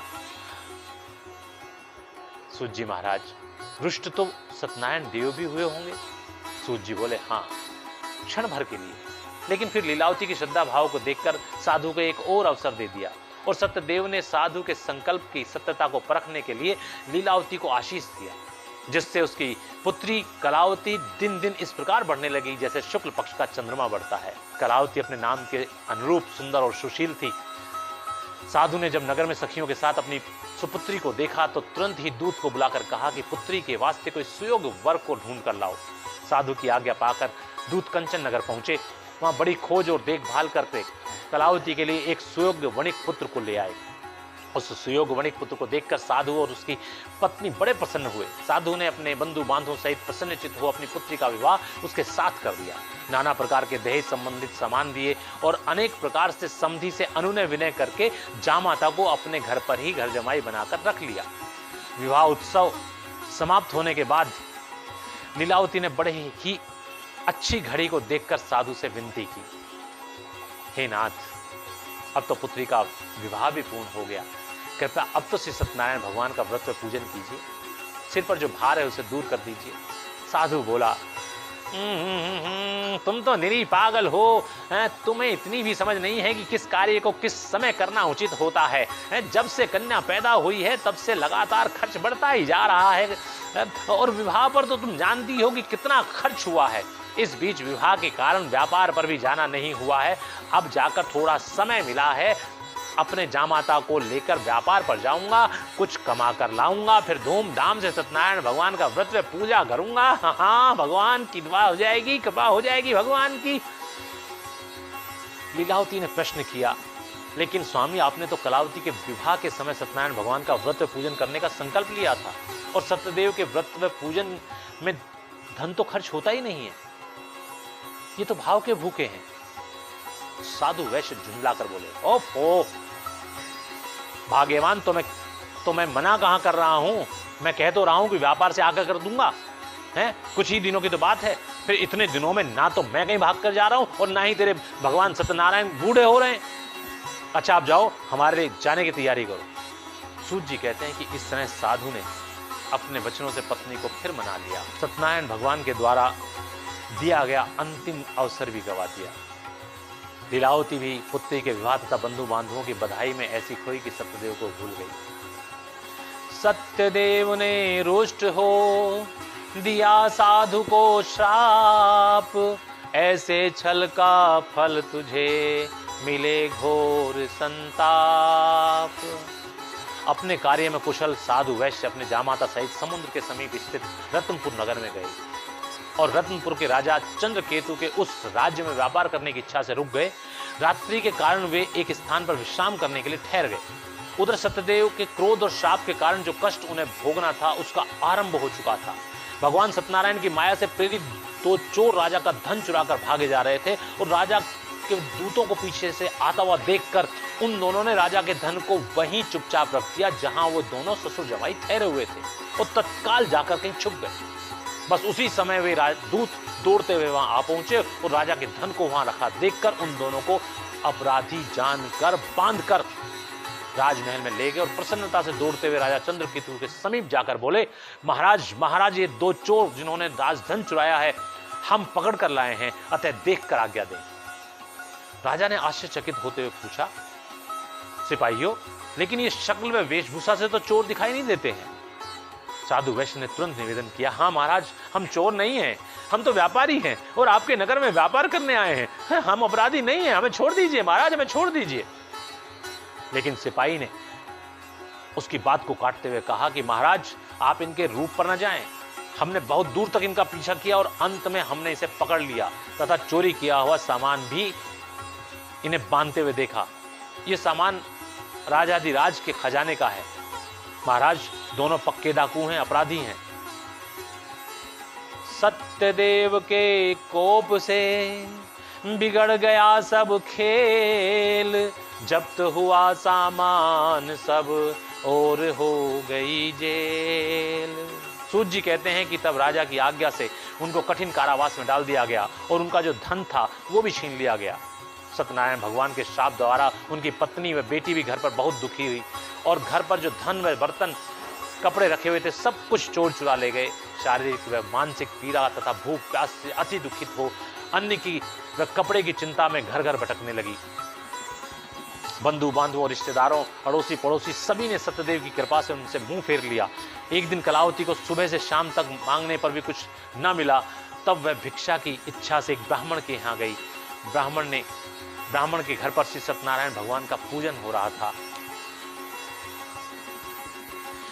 पूजन में खड़े होने से उसे मन में शांति प्राप्त हुई। उसके बाद कीर्तन था। कलावती भक्तों की आनंद पूर्वक भक्ति देखकर खुद भी उसमें खो गई और वहीं बैठकर कीर्तन में रम गई। कीर्तन समाप्त होते होते भोर हो आई, जिसका उसे तनिक भी ध्यान नहीं था और न ही उसे भूख ने पीड़ित किया। कीर्तन के बाद कलावती ने प्रसाद खाया, चरणामत लिया तथा माता के लिए भी प्रसाद लेकर घर को आई। कलावती सारी रात पुत्री के बिना सो नहीं पाई थी। पुत्री को देख लीलावती बहुत दुखी हुई और बहुत ही बुरे बुरे विचार उसके मन में आए। हे पुत्री, तू रात भर कहाँ रही? वह तेरे मन में क्या है? क्या पेट की भूख ने तुझे इतना नीचे गिरा दिया कि तू अपने खानदान की मर्यादा को त्याग कर ऐसा पाप करने के लिए?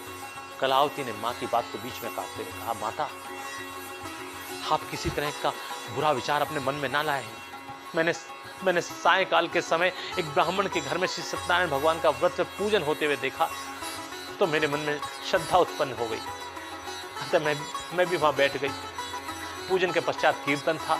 कीर्तन में इतनी खोई कि मुझे भोर होने का एहसास तक नहीं हुआ। उसके बाद पंचायत में प्रसाद लिया और थोड़ा आपके लिए भी लेकर आई हो। बोले श्री सत्यनारायण भगवान की जय। सत्यदेव के कोप से बिगड़ गया सब खेल, जब्त हुआ सामान सब और हो गई जेल। सूत जी कहते हैं कि तब राजा की आज्ञा से उनको कठिन कारावास में डाल दिया गया और उनका जो धन था वो भी छीन लिया गया। सत्यनारायण भगवान के श्राप द्वारा उनकी पत्नी व बेटी भी घर पर बहुत दुखी हुई और घर पर जो धन व बर्तन कपड़े रखे हुए थे सब कुछ चोर चुरा ले गए। कलावती सारी रात पुत्री के बिना सो नहीं पाई थी। पुत्री को देख लीलावती बहुत दुखी हुई और बहुत ही बुरे बुरे विचार उसके मन में आए। हे पुत्री, तू रात भर कहाँ रही? वह तेरे मन में क्या है? क्या पेट की भूख ने तुझे इतना नीचे गिरा दिया कि तू अपने खानदान की मर्यादा को त्याग कर ऐसा पाप करने के लिए? कलावती ने मां की बात को बीच में काटते हुए कहा, माता, आप किसी तरह का बुरा विचार अपने मन में ना लाए हैं। मैंने सायंकाल के समय एक ब्राह्मण के घर में श्री सत्यनारायण भगवान का व्रत पूजन होते हुए देखा तो मेरे मन में श्रद्धा उत्पन्न हो गई, अतः मैं भी वहां बैठ गई। पूजन के पश्चात कीर्तन था। कीर्तन में इतनी खोई कि मुझे भोर होने का एहसास तक नहीं हुआ। उसके बाद पंचायत में प्रसाद लिया और थोड़ा आपके लिए भी लेकर आई हो। बोले श्री सत्यनारायण भगवान की जय। महाराज एक दृष्टांत सुनाता हूं, ध्यान से सुनना। तेरा तुझको अर्पण क्या लागे मेरा, जैसा करोगे वैसा कैसे भरोगे, इस पर एक छोटा सा लेकिन बहुत ही सीखने लायक वृत्तांत है, ध्यान से सुनिएगा। ऋषियों का समागम था, सभी लोग मिलकर यह चर्चा कर रहे थे कि देवी देवताओं में ऐसा कौन है जो अपने सबसे ज्यादा भक्तों के पापों को हर लेते हैं, उन्हें धोकर अपने भक्तों की आत्मा को पुनः शुद्ध व सरल बना सकते हैं। तो सर्वसम्मति से यह सिद्ध हो गया कि कलयुग में तो पापों को हरने में माता गंगा ही सर्वोपरि है। जो भक्त श्रद्धा से गंगा मैया में डुबकी लगाता है, मैया उसके पापों को हर लेती हैं, उसके अशुद्ध मन को शुद्ध कर देती है। चर्चा इस बात पर आकर अटक गई कि गंगा मैया आखिर इन पापों का करती क्या है, इसका पता तो गंगा मैया ही जाने। तो ये पता लगाने के लिए ये सोचकर गंगा मैया का आह्वान किया गया। गंगा मैया से पूछा गया कि आप उन पापों का करती क्या है। तो मैया ने स्नेह से जवाब दिया कि मैं तो सब पाप ले जाकर आदरणीय समुद्र महाराज को सौंप देती हूं। अब समस्या फिर वहीं आ गई कि समुद्र महाराज उन पापों का क्या करते हैं। अतः समुद्र महाराज का आह्वान किया गया और उनसे भी यही सवाल किया गया कि महाराज आप उन पापों का क्या करते हैं। समुद्र महाराज जी ने भी बड़ी विनम्रता के साथ कहा कि मैं तो वो सब पाप ले जाकर बादलों को दे देता हूं। अब ऋषियों ने बादलों को बुलाकर प्रार्थना की कि आदरणीय कृपा करके बताएं कि आखिर आप उन पापों का करते क्या हैं, उन अशुद्ध भावों का, उन बुराइयों का आप करते क्या हैं। बादलों ने सहज भाव के साथ कहा, हम कुछ नहीं करते हैं मुनियों, हम तो उनको उनके घर पर जाकर बरसा देते हैं जिस घर से वे आई थी, जिस घर से वो भाव उत्पन्न हुए थे उसी घर पर ले जाकर वापस बरसा देते हैं। बोले सत्यनारायण भगवान की जय। अतः जैसा व्यवहार आप दूसरों के साथ करेंगे, घूम फिरकर वैसा ही व्यवहार आपके साथ होने वाला है। ये अच्छी तरह से समझ लीजिए आप। नारायण बोलिए, नारायण नारायण बोलिए, नारायण नारायण नारायण बोलिए। अतः उचित तो यही होगा कि आप दूसरे के साथ ऐसा व्यवहार करें जैसा आप दूसरों से अपने लिए चाहते हैं। बोले श्री सत्यनारायण महाराज की जय। महाराज हम पुनः कलावती और लीलावती पर आते हैं, उनकी कथा पर आते हैं कि भक्तों लीलावती कलावती से सत्यदेव का प्रसाद पाकर अत्यंत प्रसन्न हुई। सत्यदेव का स्मरण कर उसके नयन भर आए, अश्रु छलक आए। कलावती ने बड़े दुखित हो माता से आंसुओं का कारण पूछा और कहा कि क्या आपको मेरी बातों पर विश्वास नहीं है माता। लीलावती ने कहा, नहीं बेटी, तेरे द्वारा भगवान सत्यदेव का स्मरण हुआ तो खुशी से आंसू छलक आए। बेटी, तेरे जन्म से पूर्व तेरे पिता ने संतान प्राप्ति की इच्छा से सत्यदेव भगवान का व्रत पूजन करने का संकल्प लिया था। तेरा जन्म भी हो गया, उसके बाद एक के बाद एक कई उत्सव हुए, लेकिन सत्यदेव का व्रत पूजन नहीं हो पाया। मैंने कितनी बार तेरे पिताश्री को याद दिलाया, लेकिन हर बार तेरे पिता कोई ना कोई बहाना बनाकर टाल गए। बेटी, हो ना हो, ये सब उन्हीं की अवज्ञा का परिणाम है। ये भगवान सत्यनारायण की अवज्ञा जो हमने की है उसी का परिणाम है। यहाँ हम पर कष्टों के बादल टूट रहे हैं और वहां न जाने तेरे पिता और दामाद जी पर क्या विपत्ति आई होगी। बेटी, हम कल ही श्री सत्यदेव भगवान का व्रत पूजन करेंगे। श्री सत्यनारायण भगवान, जानते हुए या अनजाने में हमसे जो भूल हुई है उसको क्षमा करो भगवान। हम संकल्प करते हैं कि कल आपका व्रत पूजन श्रद्धा और भक्ति भाव के साथ करेंगे। हे सत्यदेव भगवान, हम पर प्रसन्न होइए और मेरे पति तथा दामाद को शीघ्र ही सकुशल घर पहुंचा दीजिए भगवान, शीघ्र ही सकुशल घर पहुंचा दीजिए। सूत जी बोले। लीलावती की आंखें पश्चाताप के आंसुओं से भर आई। मुनिवर,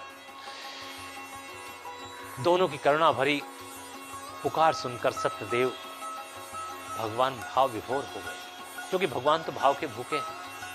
सत्यनारायण भगवान इस संकल्प से संतुष्ट हो गए और राजा चंद्रकेतु को स्वप्न में दिखाई दिए। कहा कि हे राजन, दोनों वैश्य पुत्र जिन्हें तुमने चोरी के दंड के लिए कारावास में डाल रखा है, उन्हें प्रातः ही छोड़ दो और उनका जो धन तुमने ग्रहण किया है वो उन्हें लौटा दो, अन्यथा तेरा सब धन, राजपाट, पुत्र आदि नष्ट कर दूंगा। राजा से ऐसे वचन कहकर भगवान अंतर्ध्यान हो गए। प्रातःकाल राजा चंद्रकेतु ने सभा में अपना स्वप्न सुनाया। फिर दोनों वैश्य पुत्रों को कैद से मुक्त कर सभा में बुलाया। दोनों ने आते ही राजा को नमस्कार किया। राजा मीठे वचनों से बोला, हे महानुभावों, भावी वश तुम्हें ऐसा कठिन दुख प्राप्त हुआ है, लेकिन अब कोई भय नहीं है। भगवान सत्यनारायण की कृपा से तुम्हें मुक्ति मिली है, अतः उनका स्मरण करें और पूजन कर कुछ दान करें। सूत जी कहते हैं कि ऐसा कहकर राजा ने उनकी हजामत कराई, नए नए वस्त्राभूषण पहनाए तथा उनका जितना धन राजा ने लिया था उसका चौगुना धन देकर दोनों को आदर सहित विदा किया। दोनों वैश्यों ने राजा चंद्रकेतु को नमस्कार किया तथा अपने घर के लिए चल दिए। इति श्री स्कंद पुराणे रेवाखंडे श्री सत्यनारायण व्रत कथायाम तृतीयो अध्याय। हरे नमः। बोले श्री सत्यनारायण भगवान की जय। नारायण बोलिए, नारायण नारायण नारायण बोलिए, नारायण नारायण। नारद मुनि जी की तरह मेरे साथ भाव विभोर होकर 3 बार नारायण बोलिए।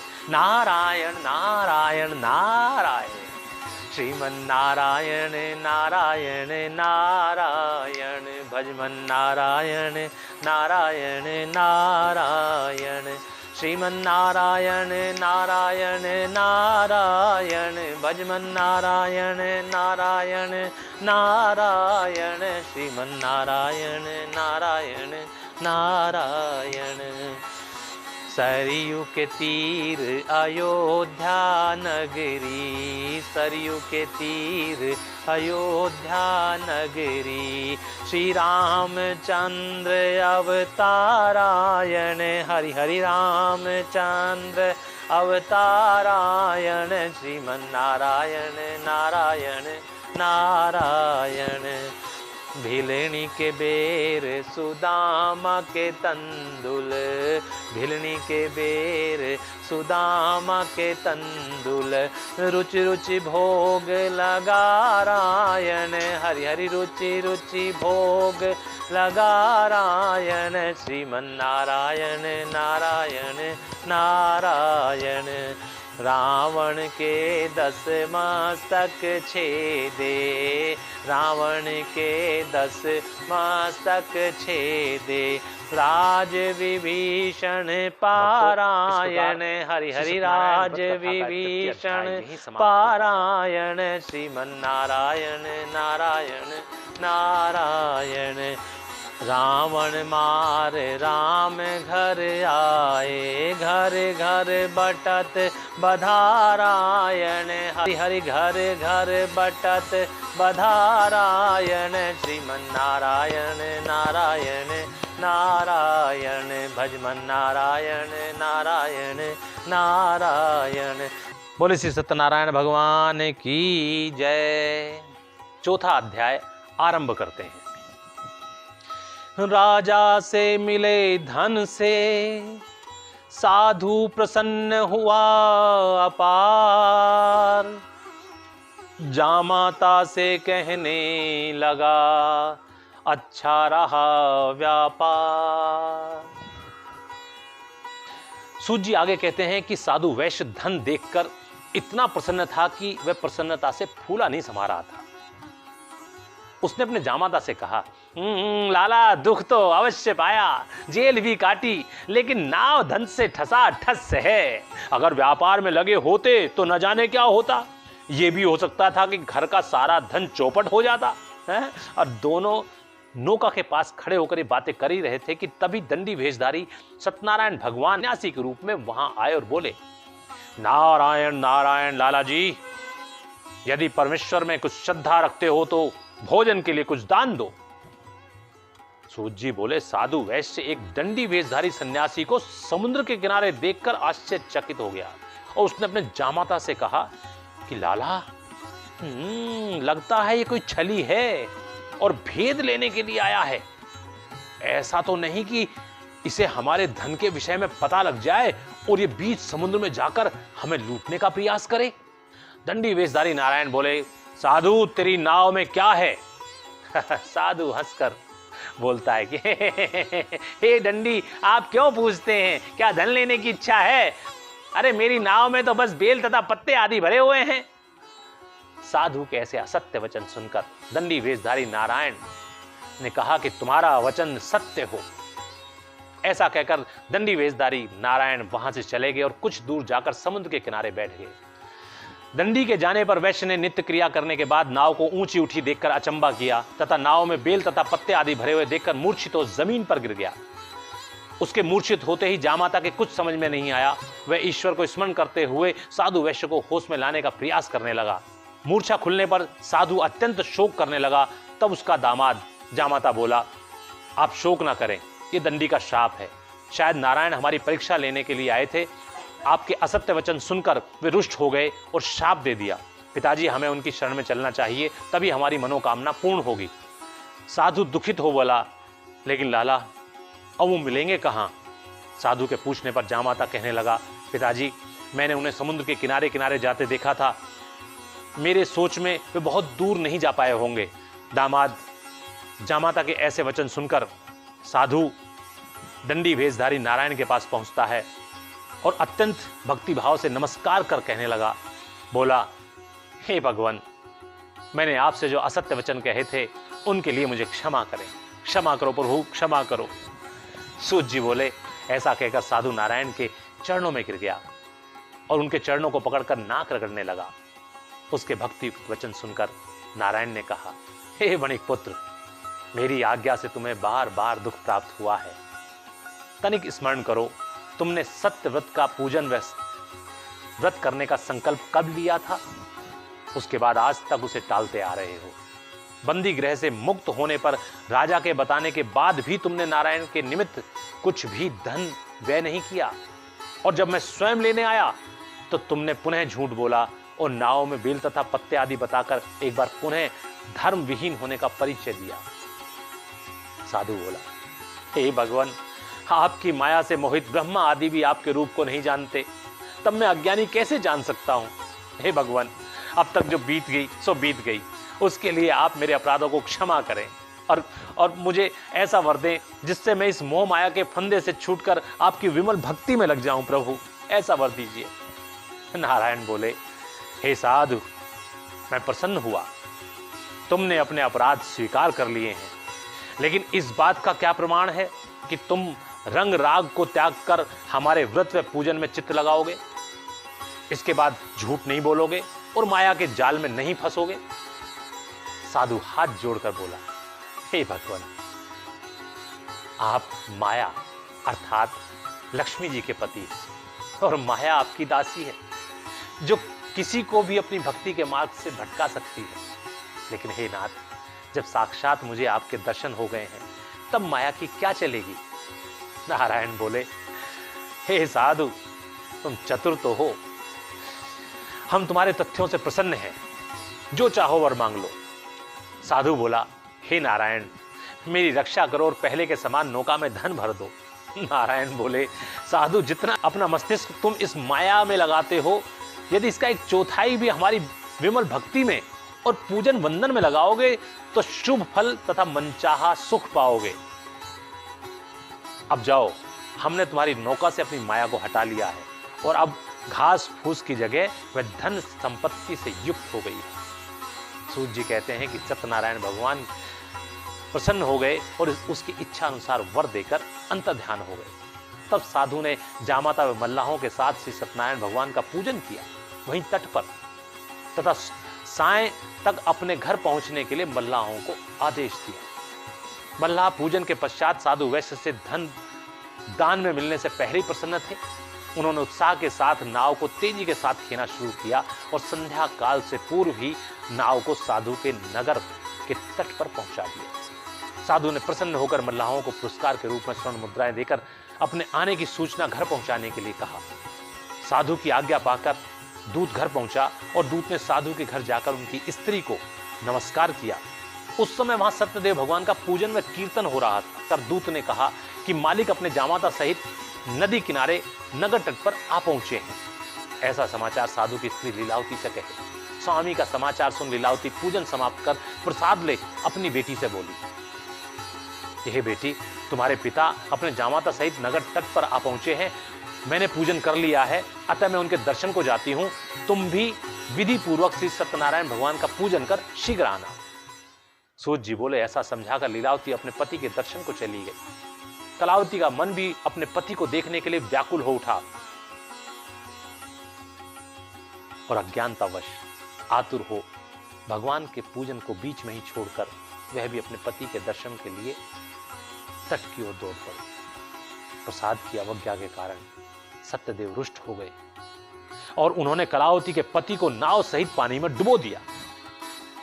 जिस समय श्री सत्यदेव ने लीला दिखाई उस समय जामाता को छोड़कर सभी नाव से उतर चुके थे। उसी समय गुप्त दिव्य शक्ति ने नौका को जल में डुबो दिया। नौका को डूबता हुआ देखकर चारों ओर हाहाकार मच गया। कन्या पर तो जैसे वज्र प्रहार हुआ हो, वह तो छाती पीटने लगी। लीलावती स्वयं इतना व्याकुल थी कि वह कन्या को क्या समझाती। इस तरह नौका को डूबा हुआ तथा कन्या को रोता हुआ देखकर साधु दुखित हो बोला, हे प्रभु, अब मुझसे या मेरे परिवार से ऐसा कौन सा घोर पाप हो गया जो इतना कठोर दंड आप हमें दे रहे हैं। लीलावती भगवान से प्रार्थना करने लगी, हे भगवान, अगर मेरी भक्ति भाव में किसी तरह की भी कोई कमी आ गई थी तो उसका दंड आप मुझे देते। मेरी नादान पुत्री को इसका कष्ट क्यों दे दिया। हे सत्यदेव, प्रसन्न होइए। मैं पूर्ण श्रद्धा और भक्ति भाव से आपका व्रत व पूजन करूंगी। 101 ब्राह्मणों को भोजन कराऊंगी तथा पूरे नगर में आपका प्रसाद बंटवाऊंगी। कृपा करके प्रसन्न हो जाइए प्रभु, प्रसन्न हो जाइए सत्यदेव। सूत जी कहते हैं कि उसके भक्ति युक्त वचन सुनकर सत्यदेव प्रसन्न हो गए और आकाशवाणी हुई, हे साधु, तेरी कन्या मेरे पूजन में प्रसाद को छोड़कर बीच हे साधु, तेरी कन्या मेरे पूजन में प्रसाद को बीच में छोड़कर आई है, इसीलिए उसका पति अदृश्य हुआ है। यदि वह घर जाकर पूजन कर प्रसाद लेकर लौटे तो उसे उसका पति अवश्य मिलेगा। सूत जी बोले, ऐसी आकाशवाणी सुनकर कलावती सरपट दौड़ती हुई घर गई। वहां उसने भक्ति भाव से श्री सत्यदेव का पूजन किया तथा भगवान का प्रसाद ग्रहण कर तट पर लौटी। कलावती की प्रेम और भक्ति भाव से सत्यदेव भगवान प्रसन्न हो गए और उन्होंने नाव को प्रकट कर दिया। बोले श्री सत्यनारायण भगवान की जय। कलावती अपने पति के दर्शन कर भावातुर हो सत्यदेव को बारंबार दंडवत प्रणाम करती। फिर साधु ने बंधु बांधव सहित पहले तो भगवान को दंडवत प्रणाम किया, फिर वहीं तट पर ही श्री सत्यदेव जी का विधि पूर्वक पूजन किया।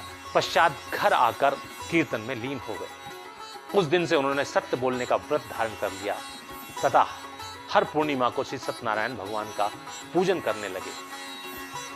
फिर इस लोक में सुख भोग कर अंत में स्वर्ग लोक को गए। इति श्री स्कंद पुराणे रेवा खंडे श्री सत्यनारायण व्रत कथायाम चतुर्थो अध्याय। हरे नमः। तो भक्तों, इस प्रकार से सत्यनारायण व्रत कथा का चतुर्थ अध्याय यहां समाप्त होता है। नारायण बोलिए, नारायण नारायण नारायण बोलिए, नारायण नारायण। भक्ति भाव से मेरे साथ नारद जी की तरह 3 बार नारायण बोलिए, नारायण नारायण नारायण। श्रीमन नारायण नारायण नारायण, भजमन नारायण नारायण नारायण। श्रीमन नारायण नारायण नारायण, भजमन नारायण नारायण नारायण। श्रीमन नारायण नारायण नारायण। अगली कलियां सुनाते हैं जो कृष्ण लीला के ऊपर है। 4 कलियां सुनिए, ध्यान से सुनिए और आनंद लीजिएगा श्रीमन नारायण के इस भजन का। मथुरा में हरि जन्म लियो है, मथुरा में हरि जन्म लियो है। गोकुल झूलत पालायन, हरि हरि गोकुल झूलत पालायन। श्रीमन नारायण नारायण नारायण, भजमन नारायण नारायण नारायण। इंदर कोप चढ़ो ब्रज ऊपर, इंदर कोप चढ़ो ब्रज ऊपर। नख पर गिरवर धारायण, हरि हरि नख पर गिरवर धारायण। श्रीमन नारायण नारायण नारायण, भजमन नारायण नारायण नारायण। दुर्योधन की मेवा त्यागी, दुर्योधन की मेवा त्यागी, साग विधुर घर खारायण, हरि हरि साग विधुर घर खारायण, श्रीमन्नारायण नारायण नारायण, भजमन नारायण नारायण नारायण। द्रौपद सुता की लज्जा राखी, द्रौपद सुता की लज्जा राखी, सभा में चीर बढ़ारायण, हरि हरि सभा में चीर बढ़ारायण, श्रीमन्नारायण नारायण नारायण, भजमन नारायण नारायण नारायण। माधोदास आस रघुवर की, केशोदास आस रघुवर की, सोहन लाल आस रघुवर की, भव सागर भय पारायण, हरि हरि भव सागर भय पारायण, श्रीमन्नारायण नारायण नारायण, भजमन नारायण नारायण नारायण। 5वां अध्याय आरंभ करते हैं। बोले श्री सत्यनारायण भगवान की जय। सूत जी बोले, हे ऋषियों, मैं एक और भी कथा कहता हूं, सो ध्यान से सुनो। प्रजा पालन में लीन सतबुद्धिमान संपत्तिवान त्वंगध्वज नाम का एक राजा था। उसने भी भगवान श्री सत्यनारायण का प्रसाद त्याग कर बहुत दुख पाया। एक समय वन में जाकर वन पशुओं को मारता हुआ वह अपने सगे संबंधियों तथा सैनिकों से बिछुड़ गया। प्यास व थकान से बेचैन हुआ वह एक बड़ के पेड़ के नीचे विश्राम करने लगा। इस पेड़ के समीप ही ग्वाले आकर प्रेम सहित श्री सत्यदेव जी का पूजन करने लगे। राजा देख कर भी अभिमानवश वहां नहीं गया और न ही नमस्कार किया। और जब ग्वालों ने देखा कि हमारे राजा भी यहीं पर विश्राम कर रहे हैं तो वे प्रसन्न हो पंचामृत तथा प्रसाद लेकर राजा के सम्मुख गए। जब ग्वालों ने भगवान का प्रसाद राजा के सामने रखा तो वह प्रसाद को त्याग कर अपनी सुंदर नगरी को चला गया। श्री सत्यदेव भगवान राजा द्वारा किए गए इस घोर अपमान से रुष्ट हो गए और राजा को घोर कष्ट भुगतने का श्राप दिया। भगवान के श्राप द्वारा राजा के 100 पुत्रों की मृत्यु हो गई और पूरा राजमहल शोकग्रस्त हो गया। राजा तुंगध्वज ने महल पहुंचकर जब अपने सभी पुत्रों की मृत्यु का समाचार सुना तो मूर्छित होकर धरती पर गिर गया। मूर्छित अवस्था में ही राजा को एहसास हुआ कि कोई उसे समझा रहा है कि यह सब तुम्हारी ही अवज्ञा का परिणाम है।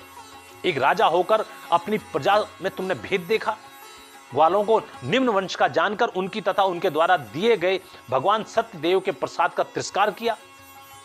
जो बड़े आदमी छोटों से बचते हुए सकुचाते हैं, ईश्वर के न्यायालय में वे पाप के भागी माने जाते हैं।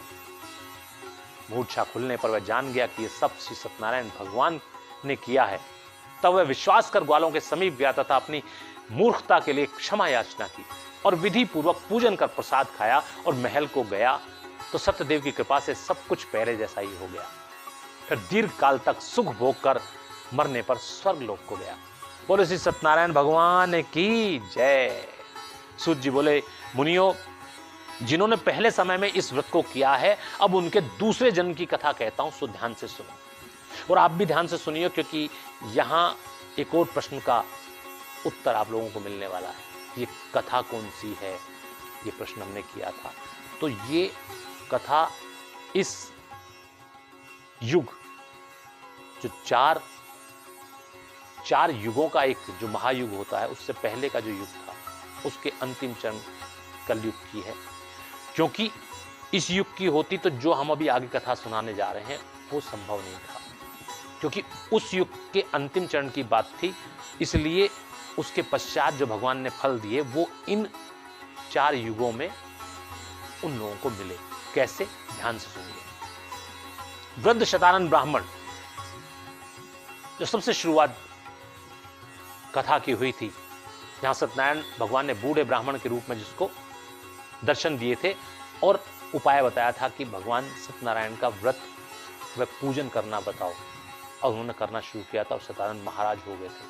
वो शतानंद ब्राह्मण ने अगले जन्म में, कहा द्वापर युग में जाकर सुदामा का जन्म लिया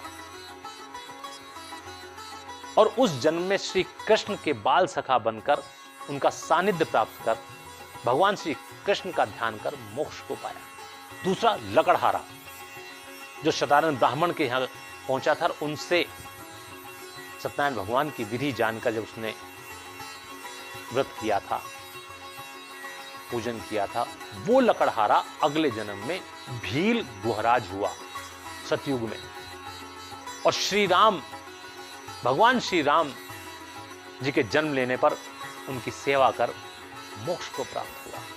उल्कामुख नाम का राजा, वो राजा सतयुग में अगले जन्म में राजा दशरथ हुए और वह भी श्री रामचंद्र जी का सानिध्य पाकर वैकुंठ धाम को प्राप्त हुए। धर्मात्मा, सत्य प्रतिज्ञ, साधु वैश्य जो लगातार झूठ बोलते हुए, जिसने सत्यनारायण भगवान का व्रत और पूजन नहीं किया था, बच्ची के हो जाने के, पुत्री के हो जाने के पश्चात भी, उन्होंने उसके पश्चात जब भगवान ने दर्शन दिए उन्हें, सत्यनारायण भगवान ने स्वयं उन्हें दर्शन दिए, उसके बाद वो सत्य प्रतिज्ञ महाराज हो गए, धर्मात्मा कहलाए, सत्य प्रतिज्ञ साधु वैश्य। उन्होंने अगले जन्म में मोर ध्वज बनकर जिन्होंने अपने पुत्र को आरे से आधा चीर कर और कृष्ण भगवान के दर्शन कर मोक्ष को प्राप्त किया। महाराजा त्वंगध्वज ने स्वयंभू मनु हुए, सतयुग में स्वयंभू मनु हुए, जिन्होंने भगवान में स्वयं भक्ति युक्त कर्म कर मोक्ष को प्राप्त किया। बोले श्री सत्यनारायण भगवान की जय। सूत जी बोले, हे श्रेष्ठ ऋषिगण, ये तो आपने कथा का श्रवण किया, ये आपने कथा सुनी, अब सत्य व्रत के विषय में सुनने की ये व्रत क्या है। ये तो हमने कथा का महत्तम आपको सुनाया, व्रत क्या है जो आपको करने के लिए बोला जाता है। जो पूजन और व्रत की जो बात हम बार बार कर रहे हैं कि ये सत्यनारायण व्रत कथा जो है, ये इसमें कथा कुछ भी नहीं है। सत्यनारायण का तो व्रत है और पूजन है कि सत्य का व्रत हो। वो व्रत क्या है मुनियो, ये सत्य का व्रत है। जो मनुष्य इस कलयुग में एक दिन का भी सत्य बोलने का व्रत रखता है, इस कलयुग में, घोर कलयुग के अंदर यदि व्यक्ति एक दिन का सत्य बोलने का व्रत रखता है तथा उस दिन धर्मपरायण होता हुआ भगवान श्री सत्यनारायण के कीर्तन में समय व्यतीत करता है, वह मनुष्य मनवांछित फल को पाता है। कलयुग में सत्य व्रत सब व्रतों में उच्च स्थान रखता है। जो भी मनुष्य इस परम दुर्लभ व्रत को करेगा उसे निश्चय ही धन धान्य की प्राप्ति होगी। निर्धन धनी और बंधी बंधन से मुक्त होकर निर्भय हो जाता है। संतानहीनों को संतान प्राप्त होती है और सब मनोरथ पूर्ण होकर अंत में वैकुंठ धाम को जाता है। बोले श्री सत्यनारायण भगवान की जय। इस प्रकार कह कथा को हुए सूत जी शांत, शौनकादि गदगद हुए सुनकर यह दृष्टांत। सुनकर यह कथा शौनकादिक सत्य व्रत से संपन्न हुए, परिपूर्ण भक्ति के विमल भाव मन में उनके उत्पन्न हुए। श्री सूत देव के सहित सभी कलि कलश से विनिवृत्त हुए, आरती श्री सत्यनारायण की करने को सहज प्रवृत्त हुए। बोले श्री सत्यनारायण भगवान की जय। इति श्री स्कंद पुराणे रेवा खंडे श्री सत्यनारायण व्रत कथायाम पंचमो अध्याय। हरे नमः। तो भक्तों, इस प्रकार से सत्यनारायण व्रत कथा का 5वां अध्याय यही समाप्त होता है। तो नारायण बोलिए, नारायण नारायण नारायण बोलिए, नारायण नारायण।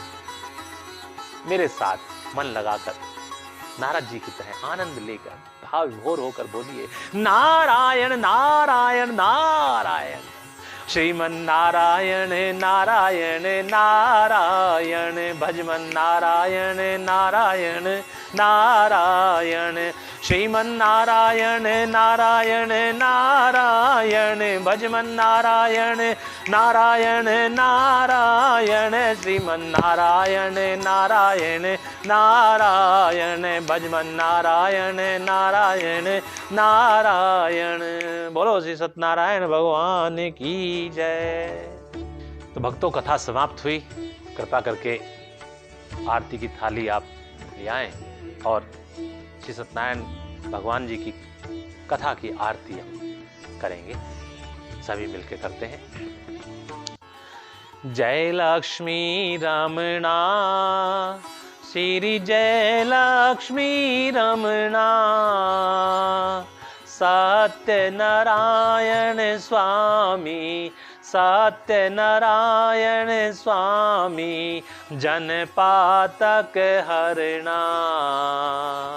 ओम जय लक्ष्मी रमणा।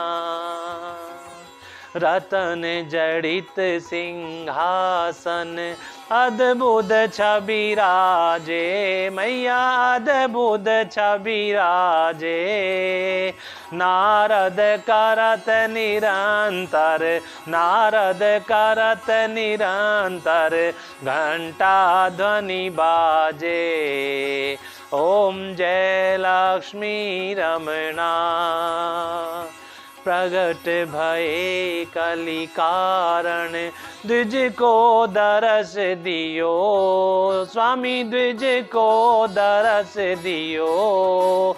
बूढ़ो ब्राह्मण बन के, बूढ़ो ब्राह्मण बन के, कंचन महल कियो। ओम जय लक्ष्मी रमणा। दुर्बल भील कराल, जिन पर कृपा करी, वही स्वामी जिन पर कृपा करी। चंद्रचूड़ एक राजा, चंद्रचूड़ एक राजा, तिनकी विपत हरी। ओम जय लक्ष्मी रमणा। वैश्य मनोरथ पायो, श्रद्धा तज दीनी, स्वामी श्रद्धा तज दीनी। सो फल भोग्यो प्रभु जी, सो फल भोग्यो प्रभु जी, फिर आस्तुति कीनी। ओम जय लक्ष्मी रमणा। भाव भक्ति के कारण छिन छिन रूप धरो, स्वामी पल पल रूप धरो। श्रद्धा धारण कीनी, भक्ति धारण कीनी, जिनके काज सरयो। ओम जय लक्ष्मी रमणा। ग्वाल बाल संग राजा, वन में भक्ति करी, स्वामी वन में भक्ति करी। मन वांछित फल दीनो, मन इच्छा फल दीनो, दीन दयाल हरि। ओम जय लक्ष्मी रमणा। चढ़त प्रसाद सवायो, कदली फल मेवा, स्वामी कदली फल मेवा।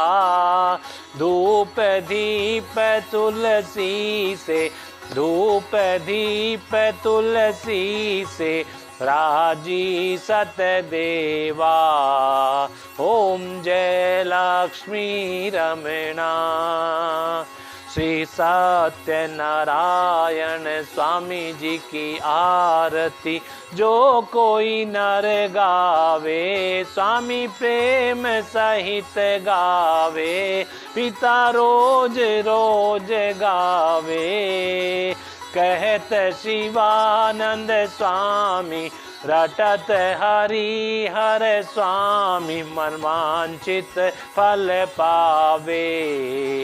ओम जय लक्ष्मी रमणा, जय लक्ष्मी रमणा स्वामी, जय लक्ष्मी रमणा। सत्यनारायण स्वामी जन पातक हरना। ओम जय लक्ष्मी रमणा। बोले श्री सत्यनारायण भगवान की जय। बोले गुरुवर ज्योतिषाचार्य जी महाराज की जय।